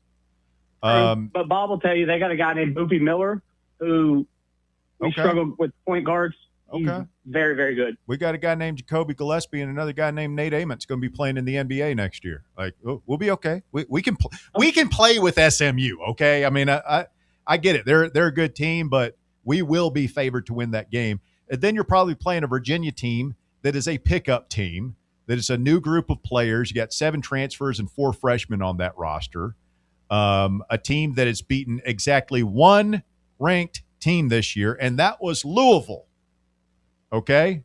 That team has done nothing this year. Again, are they good? Yes, they're one of the top 20 defenses, I believe, on KenPom. Like, I get it. They can play like SMU, but we can play with them. We can absolutely beat Virginia. And then who knows who we're playing in the Sweet 16. I would love for it to be Kentucky, but I concede nothing if it is Iowa State. Okay. I see what you're saying. I guess my point is I watched that Virginia Duke game, and did you see that guy that was guarding Cam Boozer? Like the guy that had like 20 shots blocked? Is that Onyensu? That guy, that guy played at Kentucky. Really? Yeah, he was there a couple of years ago and transferred out. Yeah, he's a monster shot blocker. Yeah, it's my okay. thing So is just don't give the ball to Carey. Yeah. Well, yeah, if he can shut down Cam Boozer and we can't make a 2-foot shot, that's just not a good matchup. Well, if we're depending on scoring around the rim, points in the paint, it might be a short stay for us. I will readily concede that any sort of run to the Sweet 16 or further, you must have Gillespie and Ament hitting at least for their averages in terms of points. We've got to be able to score outside the paint. You're always going to have to be able to score easy buckets at the rim, but we can't have a cold shooting night. I mean, that has been the story of the Rick Barnes era. Right. Yeah, but isn't that the story of how teams go out? That's the tournament. Yeah. If your shooters go cold, you're probably going home. Yeah, I guess I just watched Tennessee basketball a lot and seen a lot of tournaments. We've been to 2 straight Elite Eights. So we've been to the top of the bell curve. We're going to a third one, Matt. We're going again. Buckle up, boy. Yeah. Back to he said, back. He said, okay. Yeah. Well, like me and you and everyone else, we all have the same amount of Final Fours as Tennessee does. So I'm out on that. Bye. It's such a rush to be miserable. Yeah. Sad, man. Just enjoy the ride, and when it ends, it ends. Good God. We'll go. We're going to Final Four. We will go to multiple Final Fours. Maybe not in Bear and Bob's lifetime, but in Walker's lifetime, we are going to multiple Final Fours. There we go. Mark it down. Hopefully we win a football national championship in my lifetime. I kind of feel like this year's team this season could be a lot like that 21 season. But then, Dan, if he didn't starting in 22. You remember the phrase like guys who couldn't get dates, like when you're growing up, there was always the criticism. You put on a pedestal. Yeah. I feel like our fan base kind of does that with the final. Like we treated it as South Carolina went to a Final Four. Mississippi State has been to a Final Four. I mean, Alabama, Auburn's been to 2. Okay, like it's not. Loyola Chicago went to a Final Let's bring up that. It's not the Holy Grail that we're searching for here. George Mason, VCU. Yeah, yep. I mean, it's happened. Penn went to a Final Four. They certainly did. Back when. We don't have to keep naming them off. All right. This is not helping. It's pissing me off. I'm with Bear. My alma mater's been to a Final Four, Indiana State. Hey, we got to take a quick break. Stay with us. The shocking conclusion of the drive coming up next, right here on Fan Run Radio. The Drive. The voluntary reaction. Tune in to the Fan Run app and our YouTube channel immediately after every Big UT game for instant analysis and crazy calls. The Drive's King of the Bracket, Are you an expert in bracketology? You must practice hard to become the bracket Jedi, you must. Do you love March Madness? Bring me my Hossenpfeffer and my bracket. Are you a master in the art of lines and circles? Why do you fill out a bracket every year? It makes me feel good. Boosts my self-esteem. Well, now your time has come.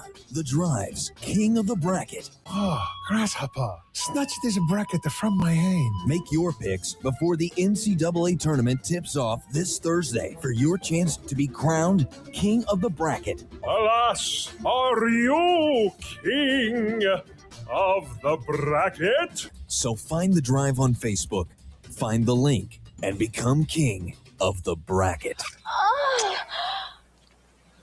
It's good to be the king. King of the Brackets is brought to you by Crown Cleaners. Visit crowncleaners.com to find out more. Crown Cleaners, a tradition of excellence.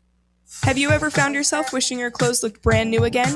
Whether it's your favorite suit, that little black dress, or your comfy winter coat, Crown Cleaners can make it happen. From stubborn stains to delicate fabrics, the expert team at Crown Cleaners uses the latest cleaning technology to ensure your clothes come back looking and feeling fresh. Visit one of their 2 area locations, Kingston Pike on Bearden Hill or South North Shore Drive near Dunkin' Donuts. Online at crowncleaners.com. Crown Cleaners, a tradition of excellence. What kind of day is it? It's a White Claw day. Grab a pack, grab your friends, everything else in life can wait. Your friends should. Let's go. White Claw. Grab life by the claw. Please drink responsibly. Hard seltzer with flavors. White Claw Seltzer Works, Chicago, Illinois. Citizens National Bank.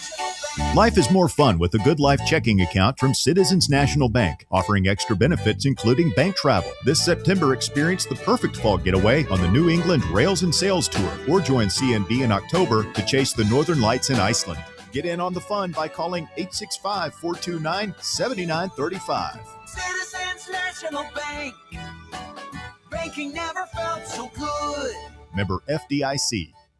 Located in Knoxville's historic Old City, Barley's offers great food, live music, the best draft beer selection in town, and now your new favorite place to watch sports. Their indoor projector is perfect for any weather, and they've revamped their upstairs area with more TVs to take in all of the action. Their menu features hand-battered chicken tenders, juicy burgers, fresh salads, and the tastiest pizza in Knoxville. You can enjoy their happy hour drink specials daily from open until 6 p.m. Barley's Tap Room and Pizzeria. What's up, Fan Run Nation? This is Evan Rogers with ECR Total Landscapes. I'm happy to announce that our free stump grinding promotion for Fan Run Radio listeners is now extended to March 31st, 2026. If you've got trees in your yard that need to come down before they fall on your home, don't risk it. Call ECR Total Landscapes and mention you heard our ad on Fan Run Radio, and we'll get rid of that problem tree for you and grind those stumps for free. Call us at 865-384-2012 or check us out online at ecrtotallandscapes.com.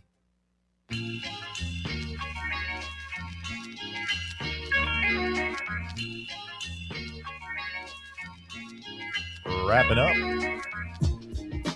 Tuesday afternoon edition of the show.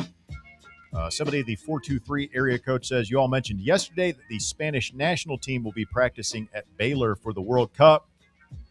The team will be staying at the Reed House Hotel in downtown Chattanooga, which is literally right outside my office window. I'll be accepting submissions for trash talk signs to hang up on my window.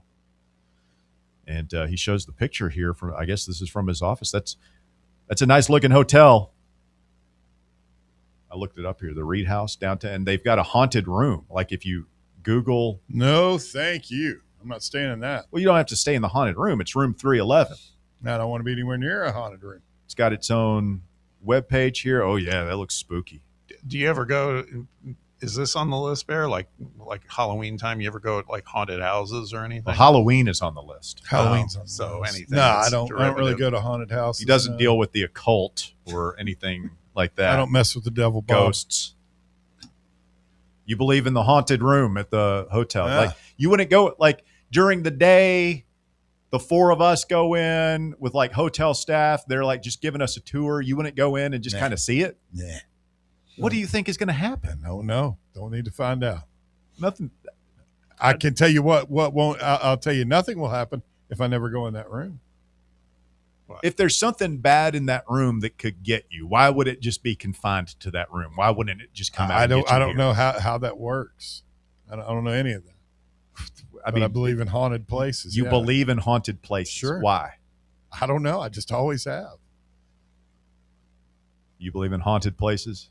I did Walker? when I was 10. You were a child. You go to hell, Walker. I mean, I was straight to hell. Just saying. Bob, you buying the ghost package? Nah, not really. You ever see that movie with John Cusack where he's the hotel room? Yeah, that was freaky. Room. I forget what it's it's like called. 435 or something. Yeah. I mean, The Shining's what warped me. The Shining. Yeah. A fictional book. Yes. It's so creepy as hell. Yeah, I mean, it's not true. I don't know, but it could be. It's not. Stuff could happen. I mean, do you believe that every fiction that you read or see could potentially be real? No. Then why do you? Why I've just always been spooked by ghosts. I don't know. The paranormal. I'm not alone, Russell. It's not like I'm an outlier. There's a lot of people get spooked out about stuff. Yeah, but I feel like we have a name for those people. They're crackpots. Well, no. I mean, you're afraid of deep water. There's no reason to be afraid of deep water. That's true. That's true. It's just scary, man. I don't like it. I mean, I would understand if it was out in the ocean. It's like, those underwater shots where that cliff drops off. Deep pools are more like I could probably do the ocean. I've done the ocean. You ever been snorkeling or something? You can jump in. It's whatever. No, huh? I love that. But a deep pool, I don't know. It just unsettles me. It's cool. Like you never jumped in the deep end at the aquatic center. All the time. Yeah. It freaked me out. We had swim practices where we would practice. I remember it vividly. And I had to dive in, but I didn't want to let them know that I was scared. And so I just dove in, shut my eyes and swam as quickly as I could to get to that ladder and get the hell out of that thing, man. Terrifying. We've all got our fears. I mean, I'm just afraid of heights, real things that exist. You're afraid that you're going to fall off the side of the Grand Canyon? Oh, yeah. I won't stand on the edge of, the Grand Canyon or something. No, I'm the same way. We went to the Sears Tower, I guess the Willis Tower now in Chicago, and they have, the part where you can walk out, and it's just a glass floor. Nope. Oh, yeah. That's what... Yeah, and they extend it out. And everybody's doing it. Oh, yeah. And my wife, I think my wife did it too. She's like, "Come on!" I'm like, "No, nope, I'm good." She's like, "What do you think? What do you think?" I don't know. I know it's going probably to shatter. That's what I think. I know it's not. It's probably not going to shatter, but I would be weak in the knees. I might pass out. It's uncontrollable. I might wet myself. I don't know what's going to happen, but something bad could happen. I'm just going to stand here and not subject myself to that. That's how I feel about the haunted room, haunted houses. Yeah, but you could fall from a height. All it takes is a little wind. Ghosts are real. I've been to the top of the Freedom Tower. That was a little freaky being up there. I would not catch me dead up there. You wouldn't go on the top of a big building? No. God, no. What about the Sun Sphere? I went there when I was a kid. Freaked me out. You wouldn't go up in the Freedom Tower? No. Bob, quickly, what's your worst fear? It's heights. Open air heights. Thought he was going to say mimes. Mine are snakes. Hour number 4 of The Drive coming up next. Just kidding. We'll talk to you tomorrow right here on Fan Run Radio. The Drive. Fan Run Radio, where Big Orange Country comes to talk sports. Start your morning off with your daily dose of talk sports with John Reed and Cody McClure from 8 to 11. Then it's Tony Basilio from 11 to 1. The Playbook with William Pattison from 1 to 3. And The Drive from 3 to 6. It's 10 hours of hard-hitting local sports radio every day, right here on the